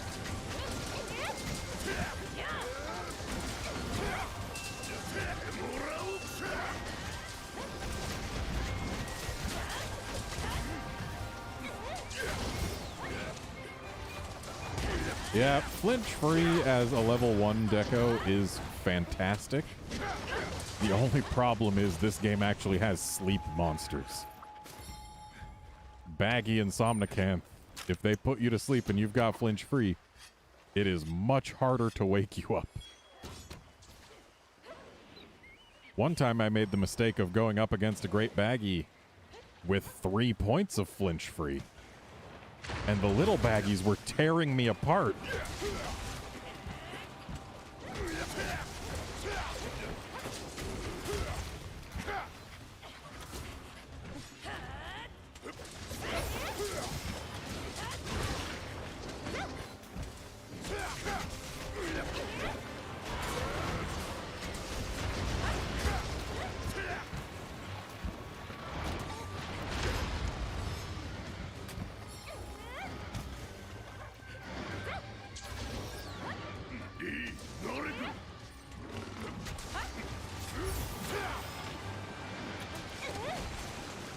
Let the little fish devour the big fish.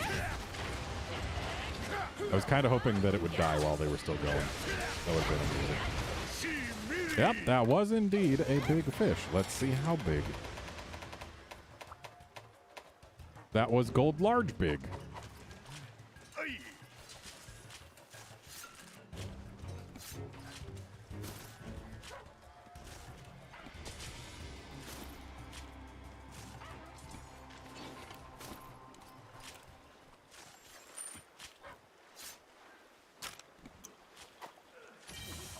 Now for a banana. Which honestly we were supposed to go for before killing the fish, but whatever. The rules are made up.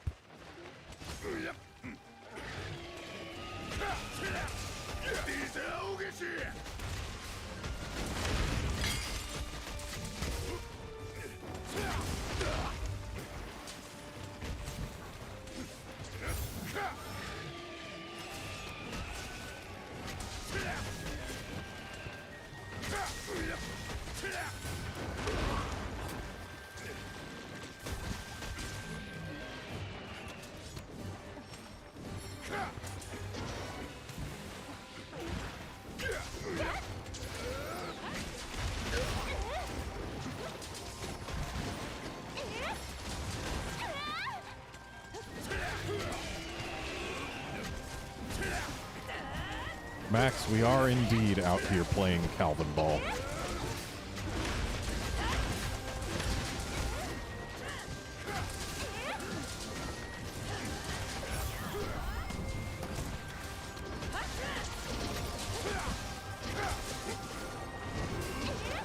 Cool, I'm zero-summing nothing.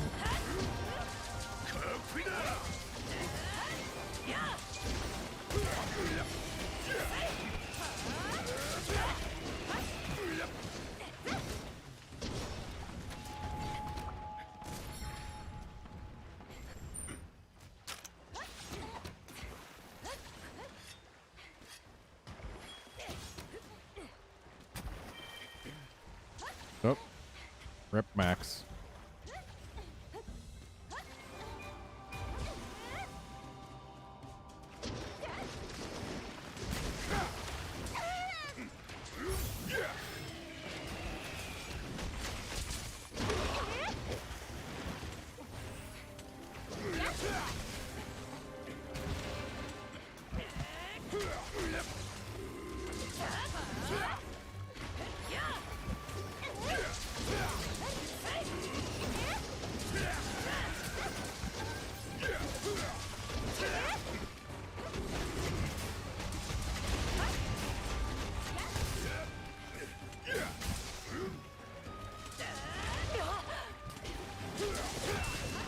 Goodbye, fish.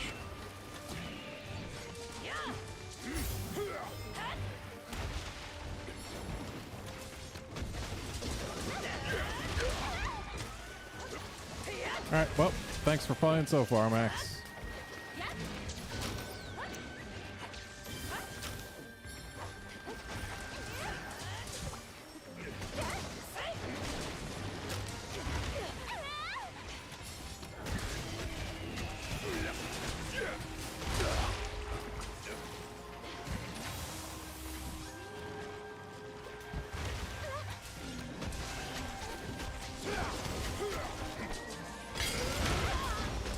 That means we have got an extra slot. If anyone would like to get in on this mega expedition. Which is probably going to go for another hour. And that's it.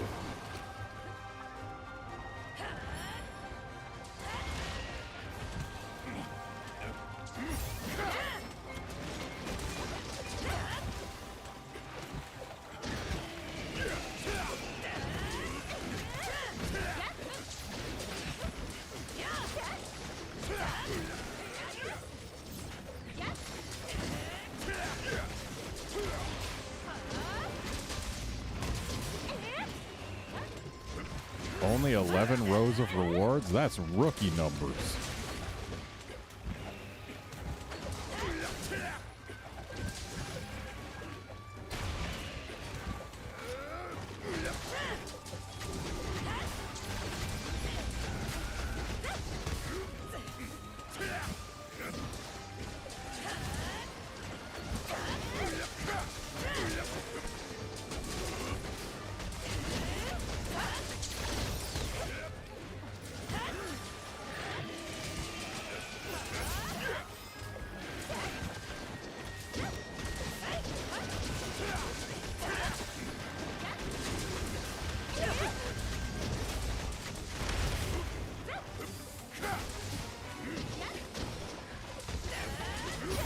Guard, I don't want to hear that bull drums that big exist. If I'm honest, I don't want to hear that bull drums exist.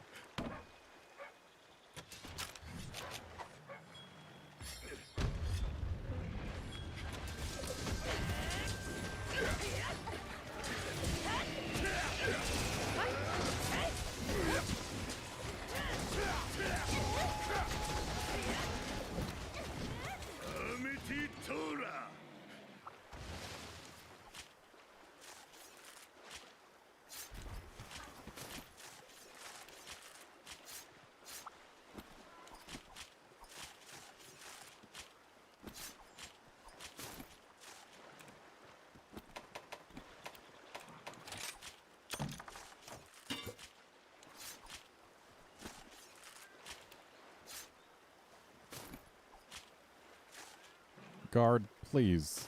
Bull drums are not supposed to be bigger than Rajangs. You're not telling me anything that makes my life better.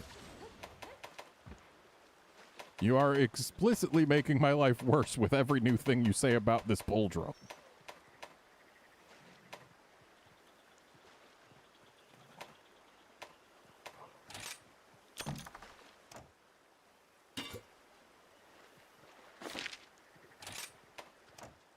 So Bisha 10 is up next. So I need to stop by base camp and put some items away. And also, while I'm in here, I'm going to take a brief moment to summon dinner.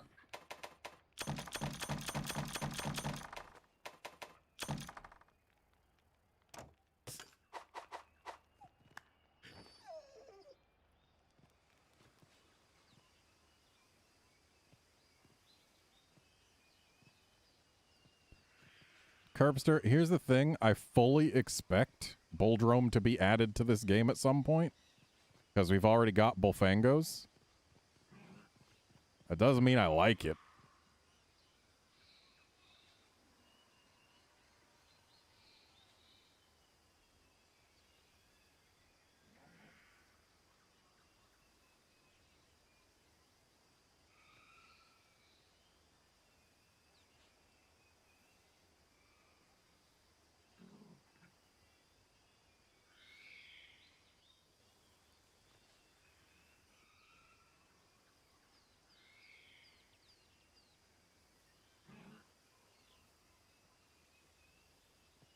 Chris Sanchez, we don't actually know for sure that the update is on the 27th.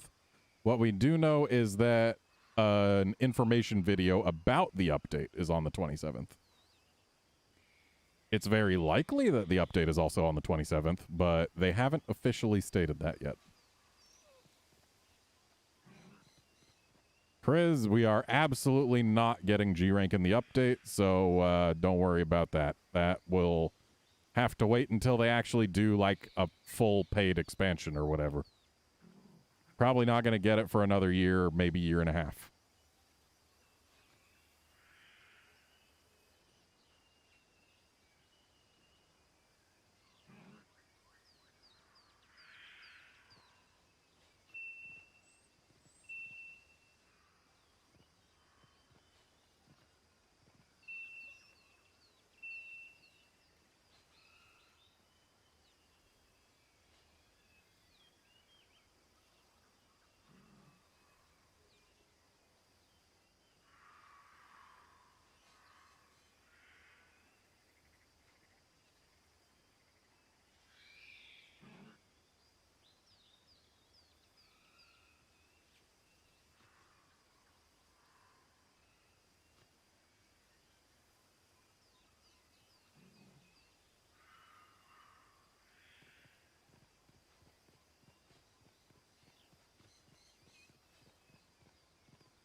Okay. My dinner has been summoned. It'll be here shortly after the stream is going to conclude.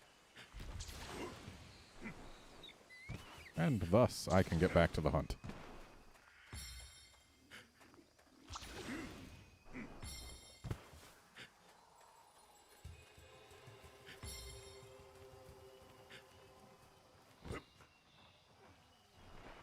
Well, good news, Chris. The update is going to be basically adding the entirety of this game's end game. So, yeah, you should definitely have new stuff to work towards.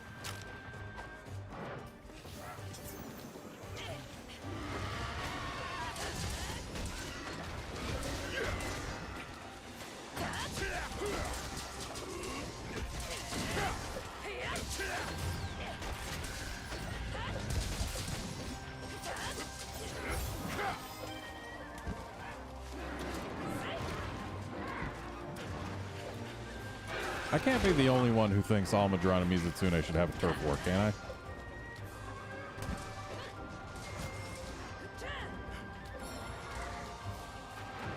Because they totally should have a turf war. One is a noodle who makes things dirty, and the other is a noodle who makes things clean. I have never seen a more natural rivalry.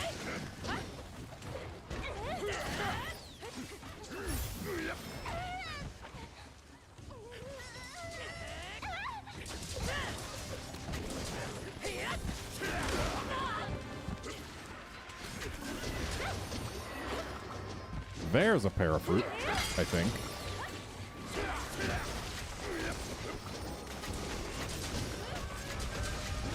Guard, I never want Kezu to have a turf war with Giginox because that would mean that Kezu would have to come back or else not be removed from this game after they add the objectively superior Giginox.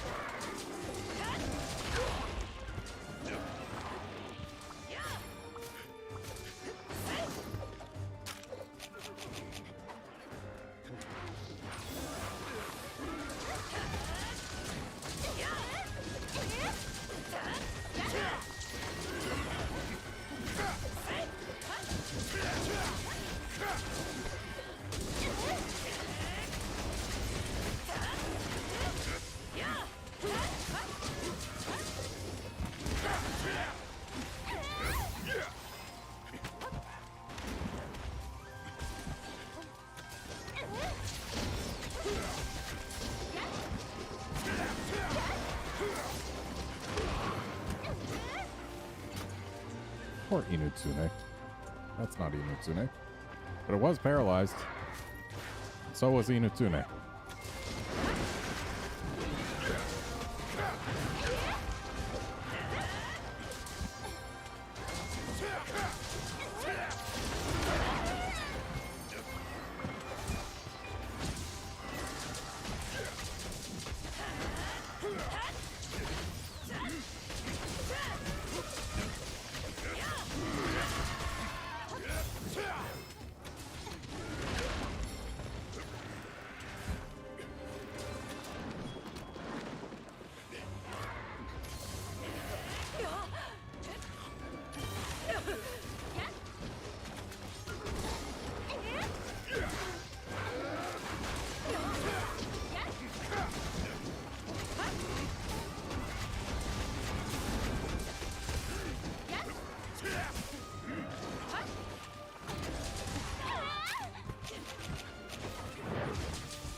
All right, Almudron comes next.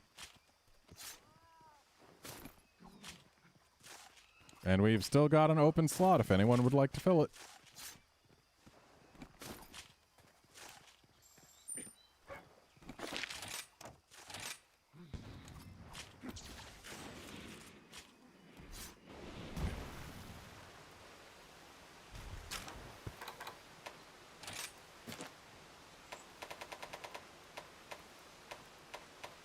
Gold large Bishaten. That is 2 gold larges today.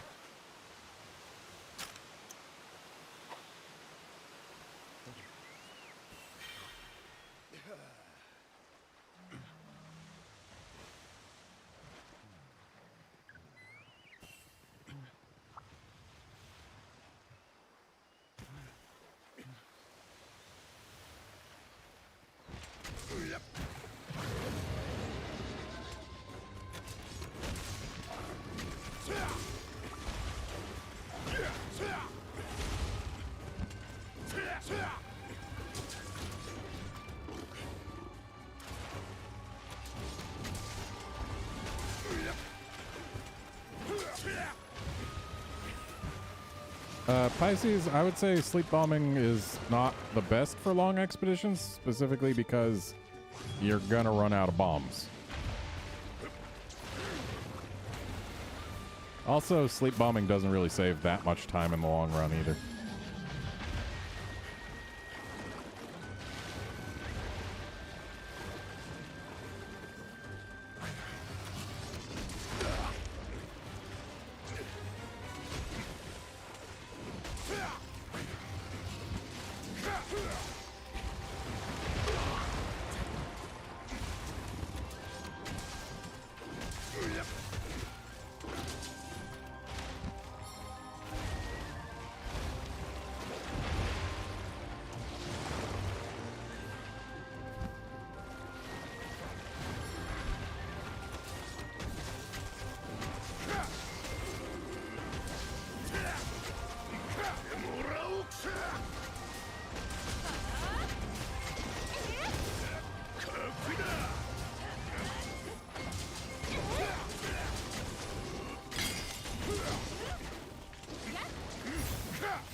You doing okay there, Seth?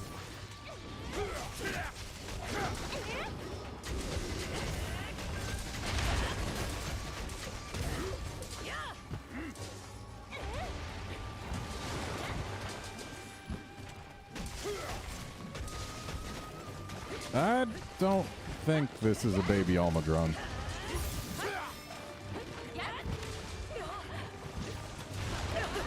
I'm pretty sure I've seen smaller than this.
You two gonna have a row.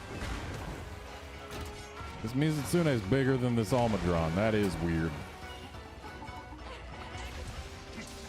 Though this does seem like a larger than usual Mizutsune.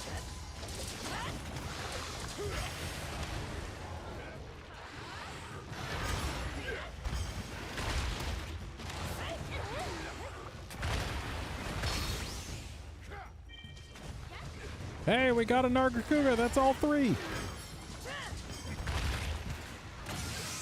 Which means that we need to actually ignore this Almadron and Mizutsune for now, because we have gained a new target.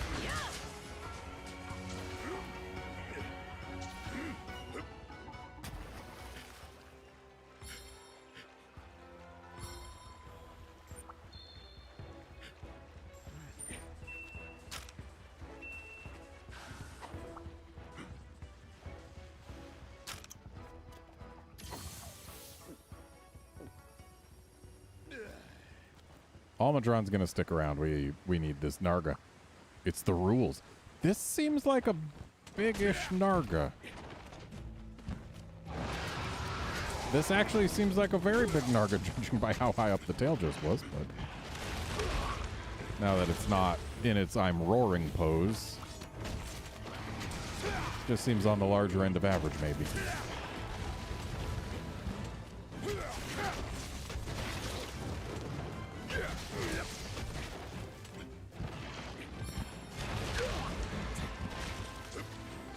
Yeah, as long as we don't, like, get a Zenogre to replace the Nargacuga before we kill the Almudron, we should have plenty of time to get rid of the Almudron. I said kill the Almudron, but I mean capture. Of course.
Guard, the day Capcom lets us stack poison is the day Uragon stopped being a monster in the franchise.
Actually, Seth, that certain Wind Elder Dragon is famously susceptible to poison, but poison actually does very low damage in total to Kushala.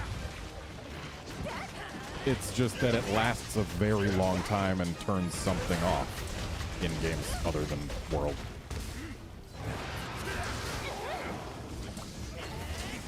If anything, stacking poison on Kushala would be a detriment to you, because then they would all have their duration running simultaneously. and thus you'd run up its tolerance before the first poison ever wore off, and you'd basically be stuck not getting poisons again.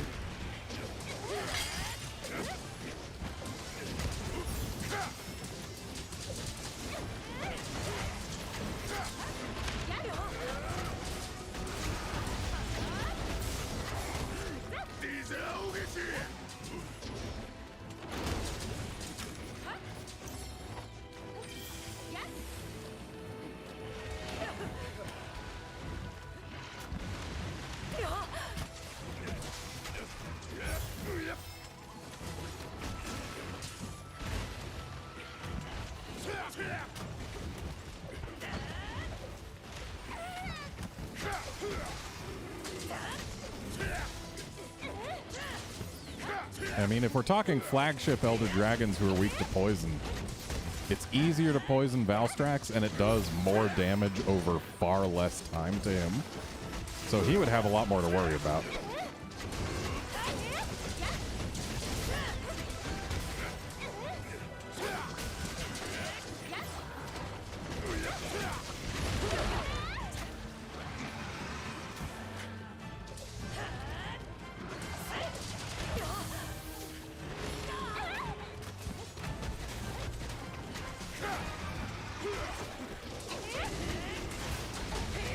If memory serves, Kushala Daora took 240 poison damage over the course of 2 minutes. Whereas Valstrax took, I think it was 350, maybe even 400 over the course of 30 seconds.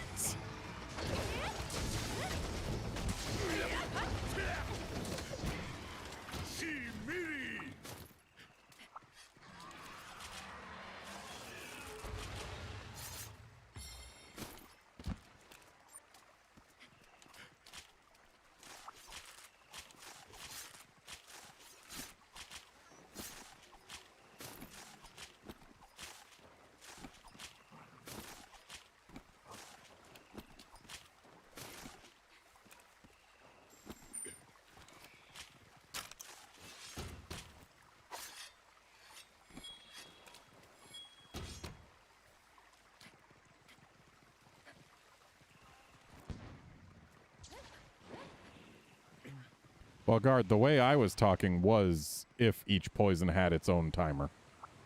So, like, you poison a Kushala, and then 10 seconds later you stack another poison on it. Poison A runs out in 230 seconds, poison B runs out in 240. Like, that's the assumption that I was making on stacking poison. Now, if you're talking, like, Poison A is applied, and then Poison B is applied 30 seconds later, and it makes Poison A do double its damage and completely refreshes the duration, then in that case, stacking poison would probably outshine every single element in the game.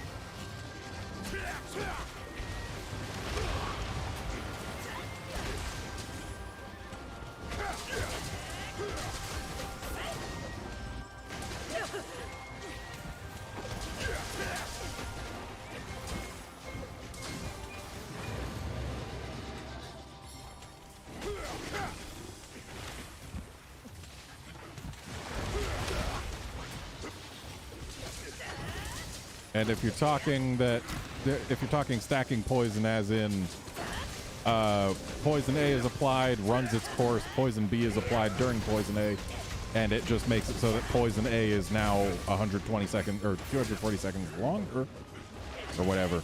Like if it just makes it so that the poison is applied for reals and lasts a full extra duration, and that's all it is, then we basically already have that, because you can get a second poison ready before the first poison wears off.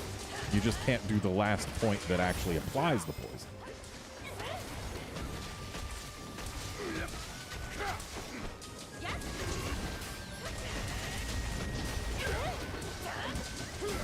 Which I assume is actually the way they want it to be, because otherwise You could say, get a monster that's fairly weak to poison, apply a whole bunch of poisons right away, then go focus on some other monster until the poison brings the first monster down to 1 HP, and go deal the final blow.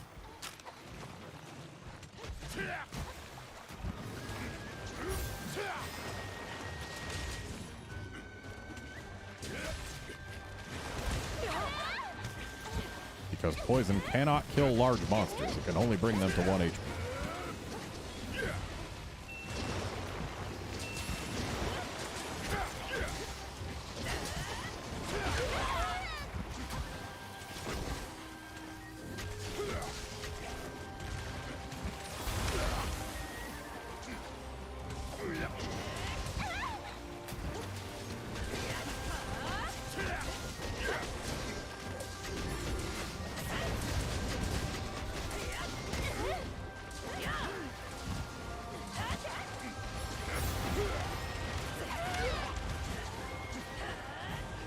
So, Guard, that example you've just given me is the same as my first example, where poisons A and B are completely separate entities that can be active at the same time, and each have their own timers.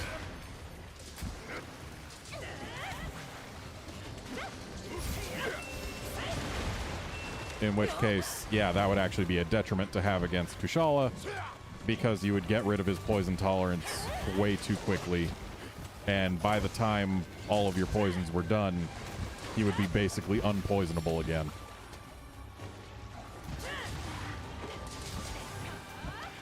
Like, stacking poison in that fashion is actively harmful to the quality of the poison against monsters that don't take a whole lot of poison damage. Like, monsters with long, low damage poisons, which there are quite a few of, it would make poison actually worse against them. At least if the poison has an effect other than just damage. So I guess just specifically Kushala. Specifically against Kushala, that would be a thing you actually don't want to have happen.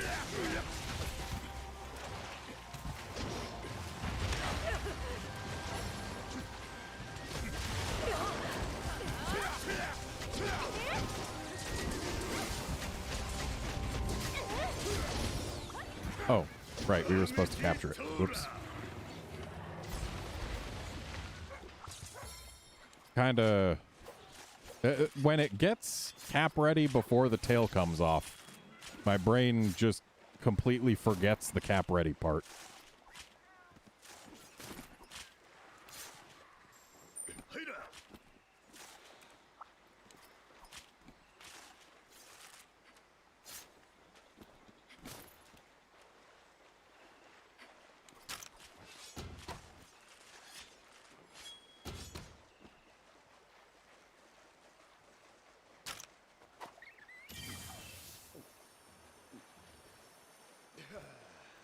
Well, Guard, even the way you've rephrased it is still the same as my example, because Poison A is applied, Poison B is applied 30 seconds later.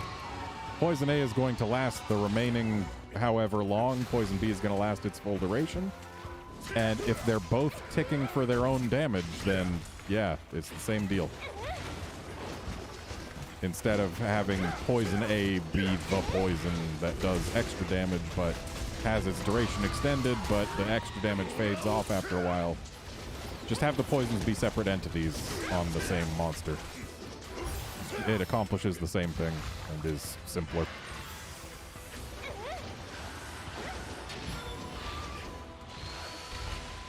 As long as they're both ticking for damage, then yeah. But again, still, stacking poison is specifically bad against Kushala. Against everything else, yeah, it would be a buff. But against Kushala, it would be bad.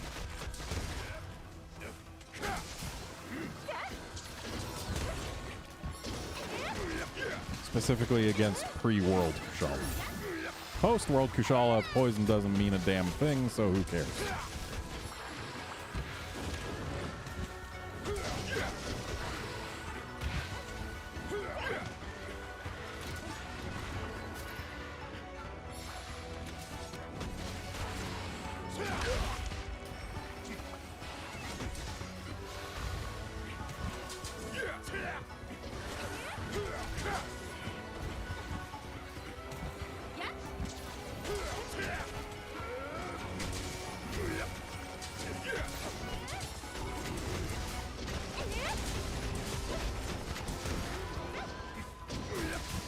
So we still need Zinogre, Bear, and Roggy to show up today.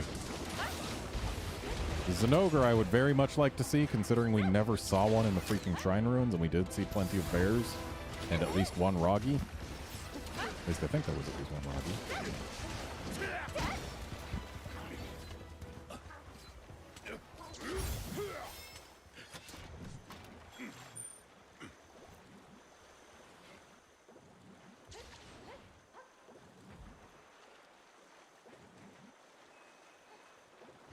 Though, guard, to make up for that, poison is the only status that you can stack while it's active.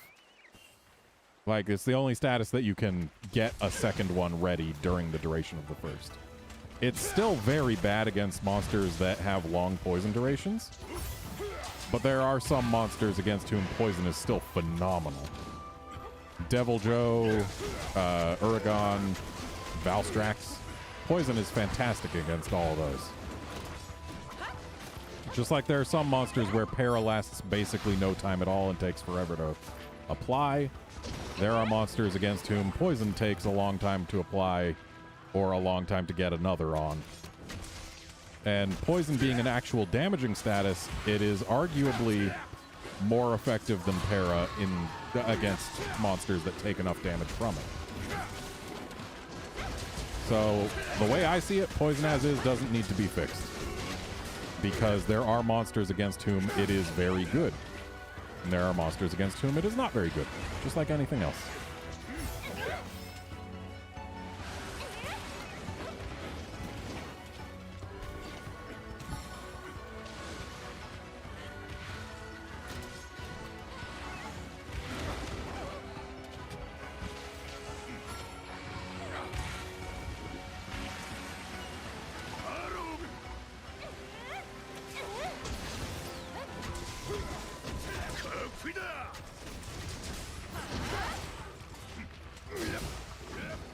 And I cannot stress enough how insanely good poison was against Uragon, Joe, and Valstrax in GU. Especially Uragon and Valstrax. Well, we got a bear.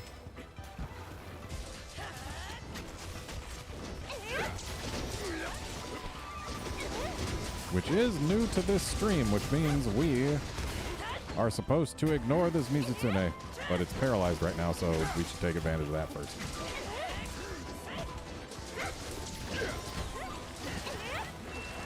Yes, Argyros does call for the rules.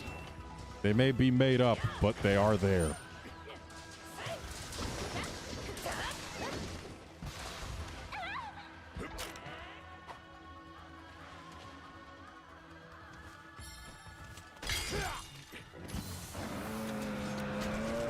Yes, guard, I am 100% sure that second poison can be worked towards while a first poison is up. It just will not activate. You can do all but the last point of poison damage.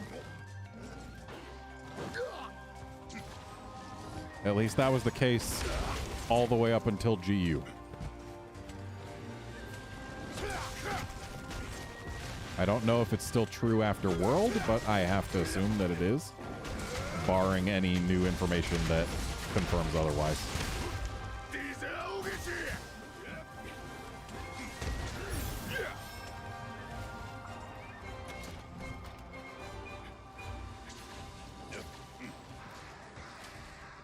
Silly game, this isn't a wyvern.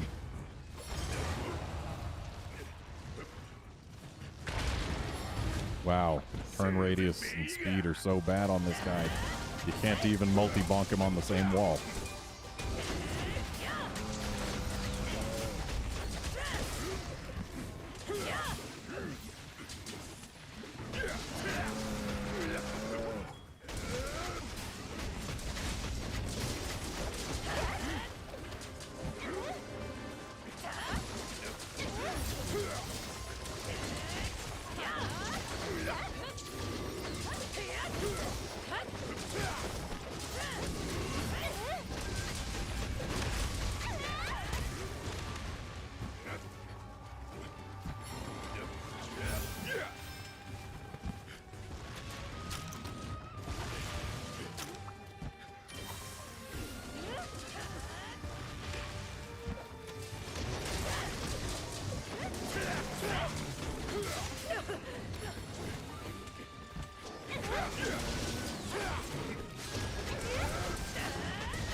I see I'm not the only one who doesn't carry honey.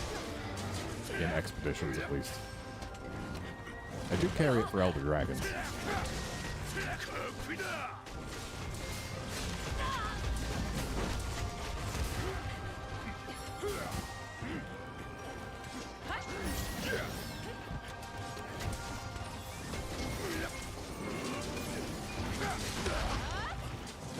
Well, Seth, I hope your cat's reign of terror ends soon for your husband's sake.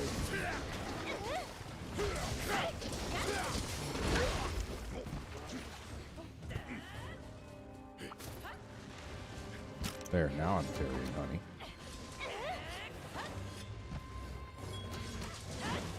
I miss these bears having their own theme that wasn't the area theme. Like, they don't deserve the area theme. And also, the bear theme was pretty good.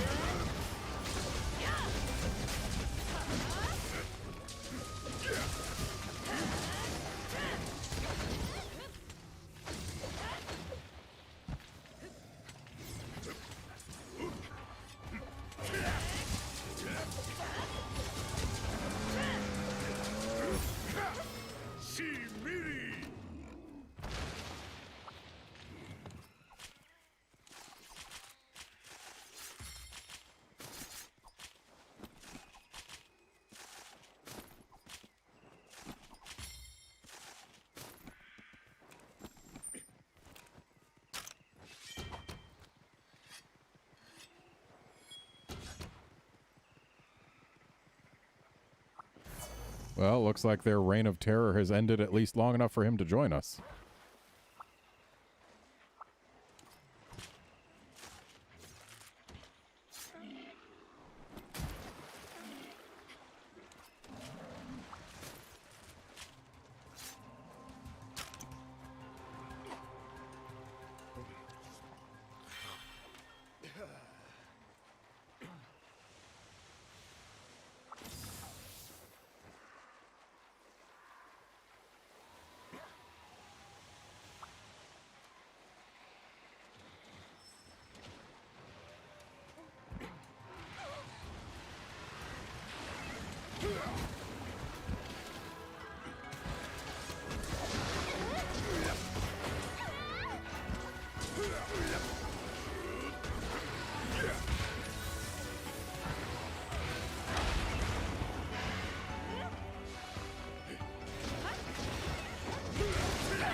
I also forgot to pay attention to whether that Almudron was especially small. Let's find out. Who cares that there's a Mizutsune right there? Almudron, where are you? There you are. Not a crown.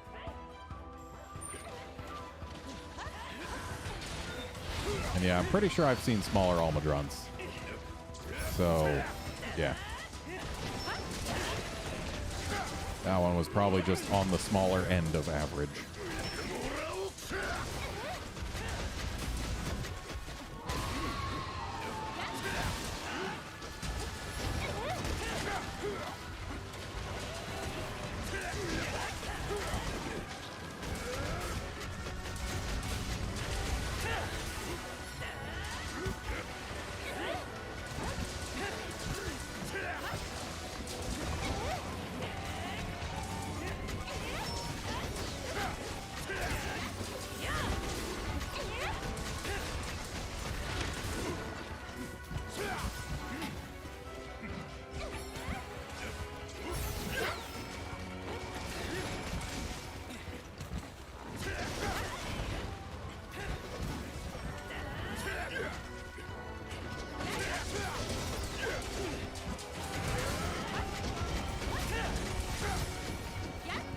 there's another monster we haven't fought yet.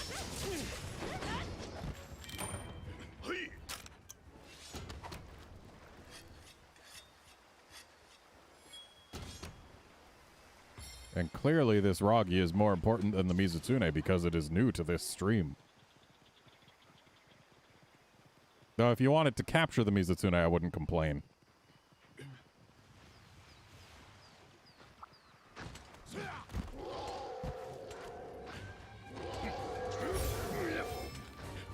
This Ragi seems like he might be on the larger end of Ragis. Like, probably not a crown, but I don't know, just seems a little big for a Ragi.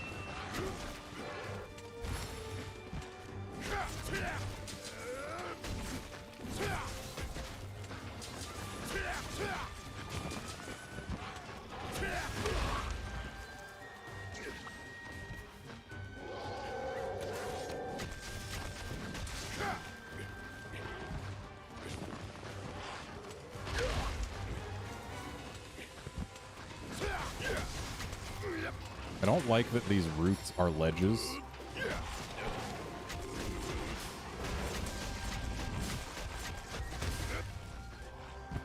Okay. Alright then. Thanks, game.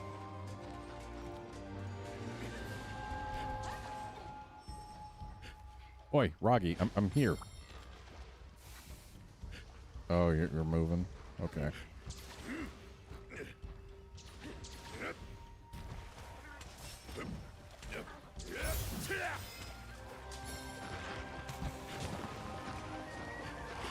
Guard, as far as getting into Switch Axe, I mean, if I saw you playing, I could give you tips, but as far as making you like it, well, everyone's got their weapons that they do and don't like, so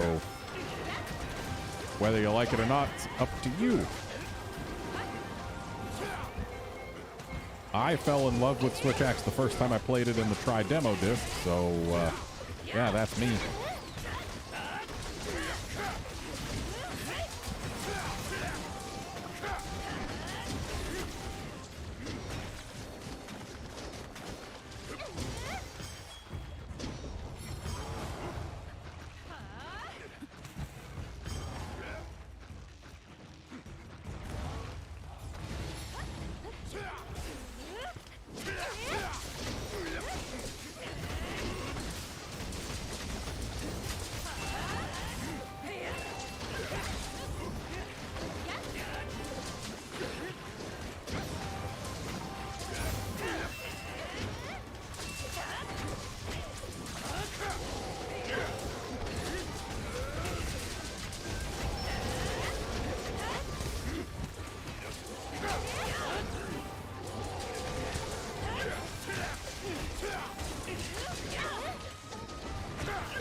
Well, here's a question, Guard. What about the Switch Axe do you find not satisfying? Because I might be able to give tips to minimize that aspect of it or something.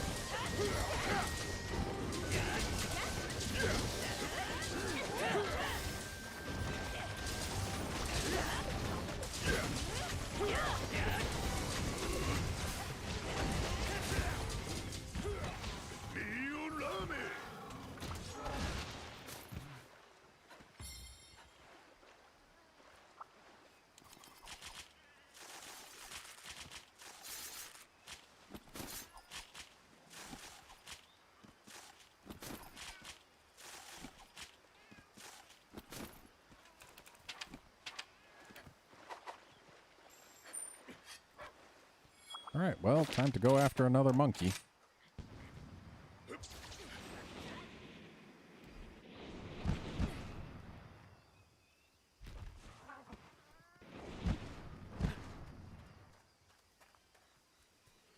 Well, Guard, in that case, it sounds like it's just your body is telling you that it's not the weapon for you.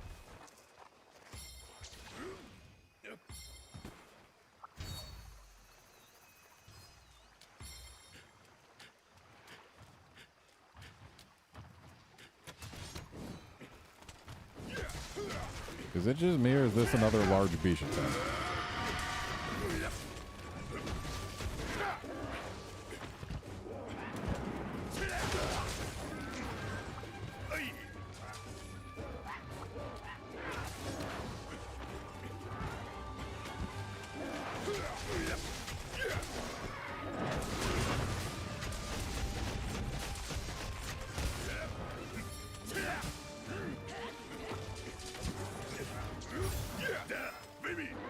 Also, the next two monsters who spawn in are our final chances to get a Zenogre.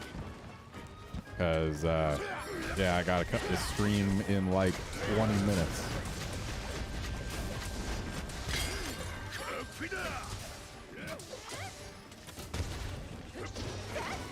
So either we get something new and we delight in that fact, or we don't, and the stream ends anyway. Either way, we got all three monsters in the thumbnail today, so I've got that to be happy about.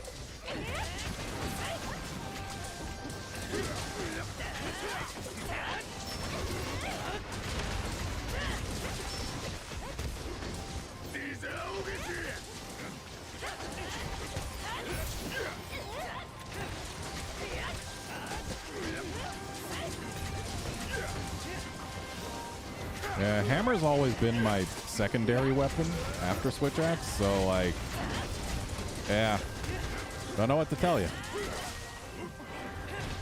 I super dig the aesthetic of Switch Axe. I like the playstyle. I like how it feels to swing the thing around. I really like Axe mode, even though I basically never use it. I really, really like sword mode, especially since they added zero-sum discharge. Yeah, I like me some Switch Axe. Not really much else that I can say other than me like is fun.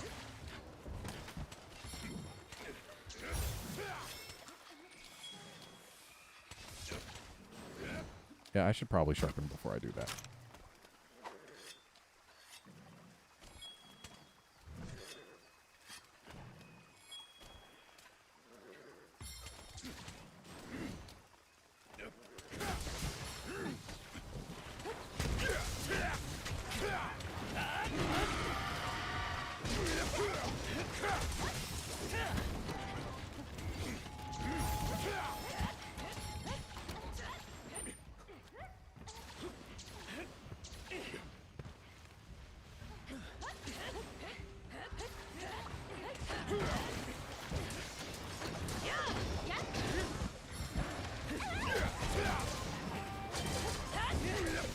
Hey, there we go.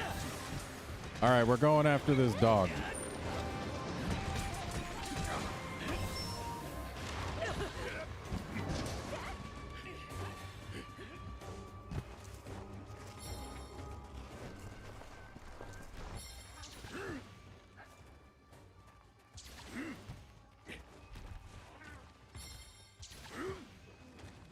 Seth, if only it were as simple as if I ask, Rise delivers. If that were the case, we would have seen a Zenogre during the Shrine Ruins stream.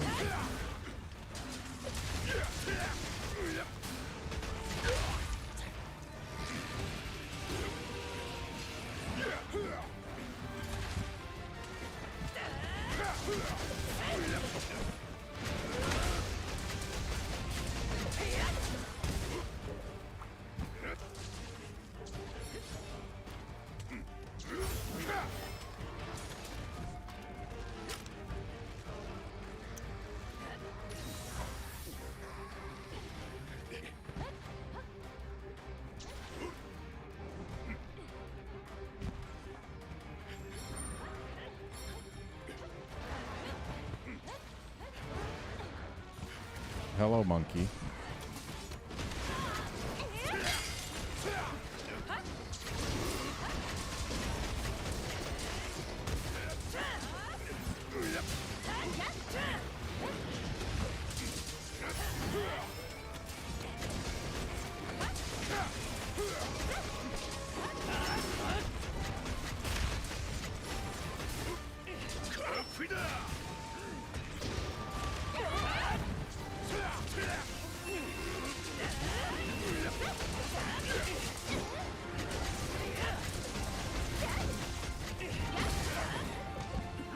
Hello, other monkey.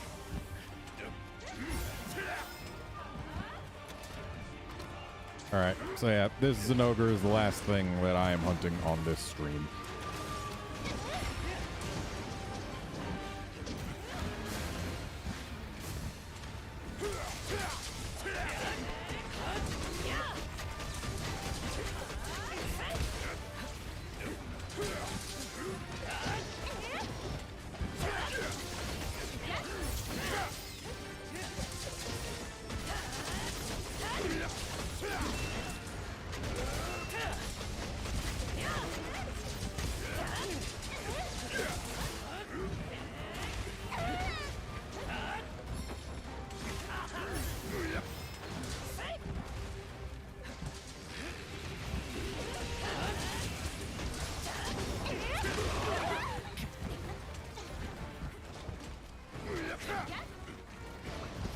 So here's the thing, guard. If you are using a switch axe with exhaust files, you are throwing damage away. Lots of it. For the express purpose of making it so that you can get some much more difficult KOs than other weapons. Switch axe is not a weapon to play if you care about getting KOs. Switch axe is a weapon to play if you want to make absolutely certain that a tail comes off. And it's a weapon to play if you want to just be able to hit things quickly for decent damage. If you want to stay mobile and have a resource to manage that's not really much of a resource to manage. But if you want KOs, look elsewhere.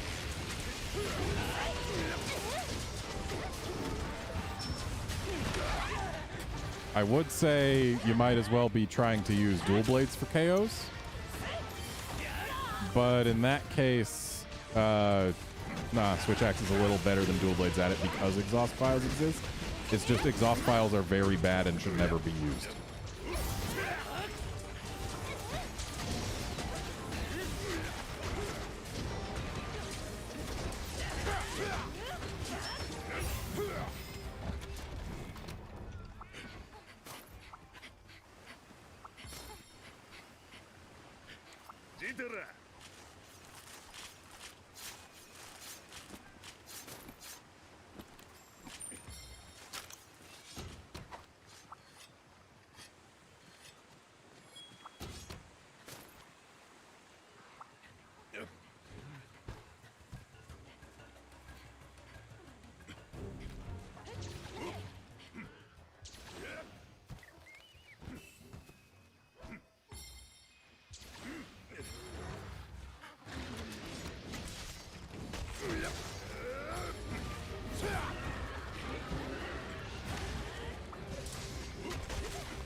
It's not exactly a KO, but if you play Iceborne and use switch axe in that, in power axe mode, you can get tons of flinches.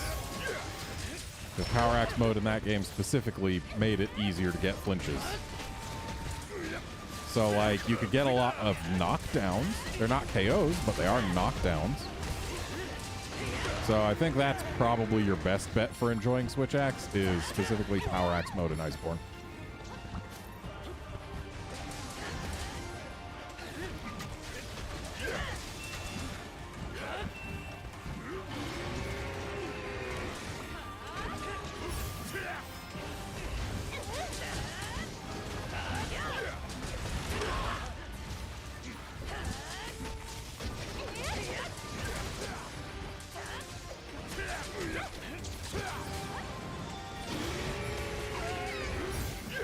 Or guard, another thing you could do if you want to have that feeling of getting KOs in this game, only play switch axe on maps with thunder beetles. Then you can get a KO with your switch axe. Wow, that was a long-distance wyvern ride.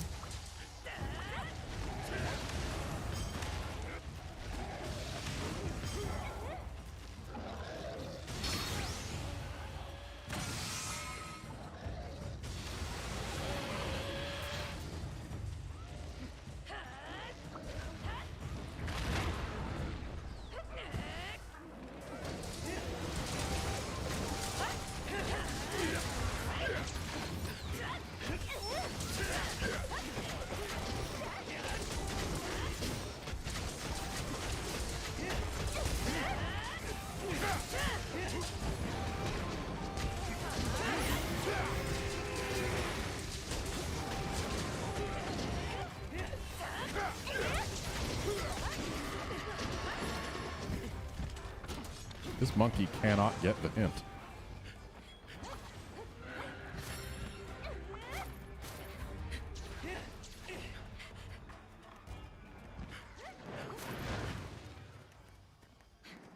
Where's my dog? Making me run on foot.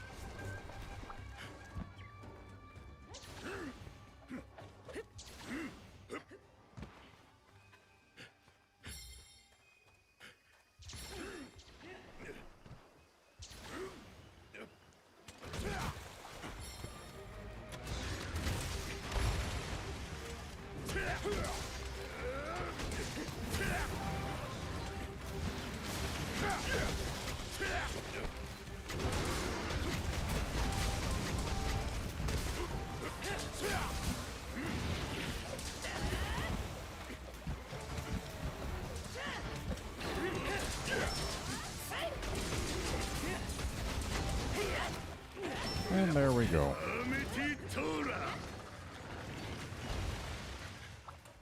And that is the last monster of this stream.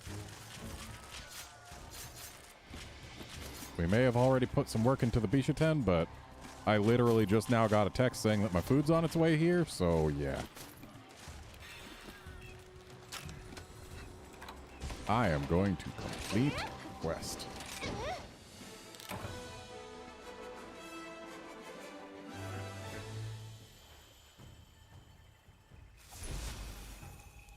So after just over 3 hours, we have got, well, I have got 1, 2, 3, 4, 5, 6, 7, 8, 9, 10, 11, 12, 13, 14, 15 rows of rewards. Didn't do so hot with regards to gems and the like, but I guess wyvern gems exist, and so does an Anjanath plate. Yeah. Lots of stuff. Lots of hunting.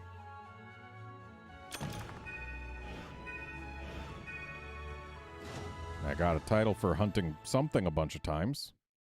Don't know what, but it was something. I would guess Bishaten based on how many we got. Anyway, it has been fun, but I gotta go. So thanks everyone who hunted, chatted, watched, all of that good stuff. And I will see you folks tomorrow. Earlier than this, because tomorrow's Saturday, hooray. But I will see you tomorrow for the Lava Caverns. See you then, friends.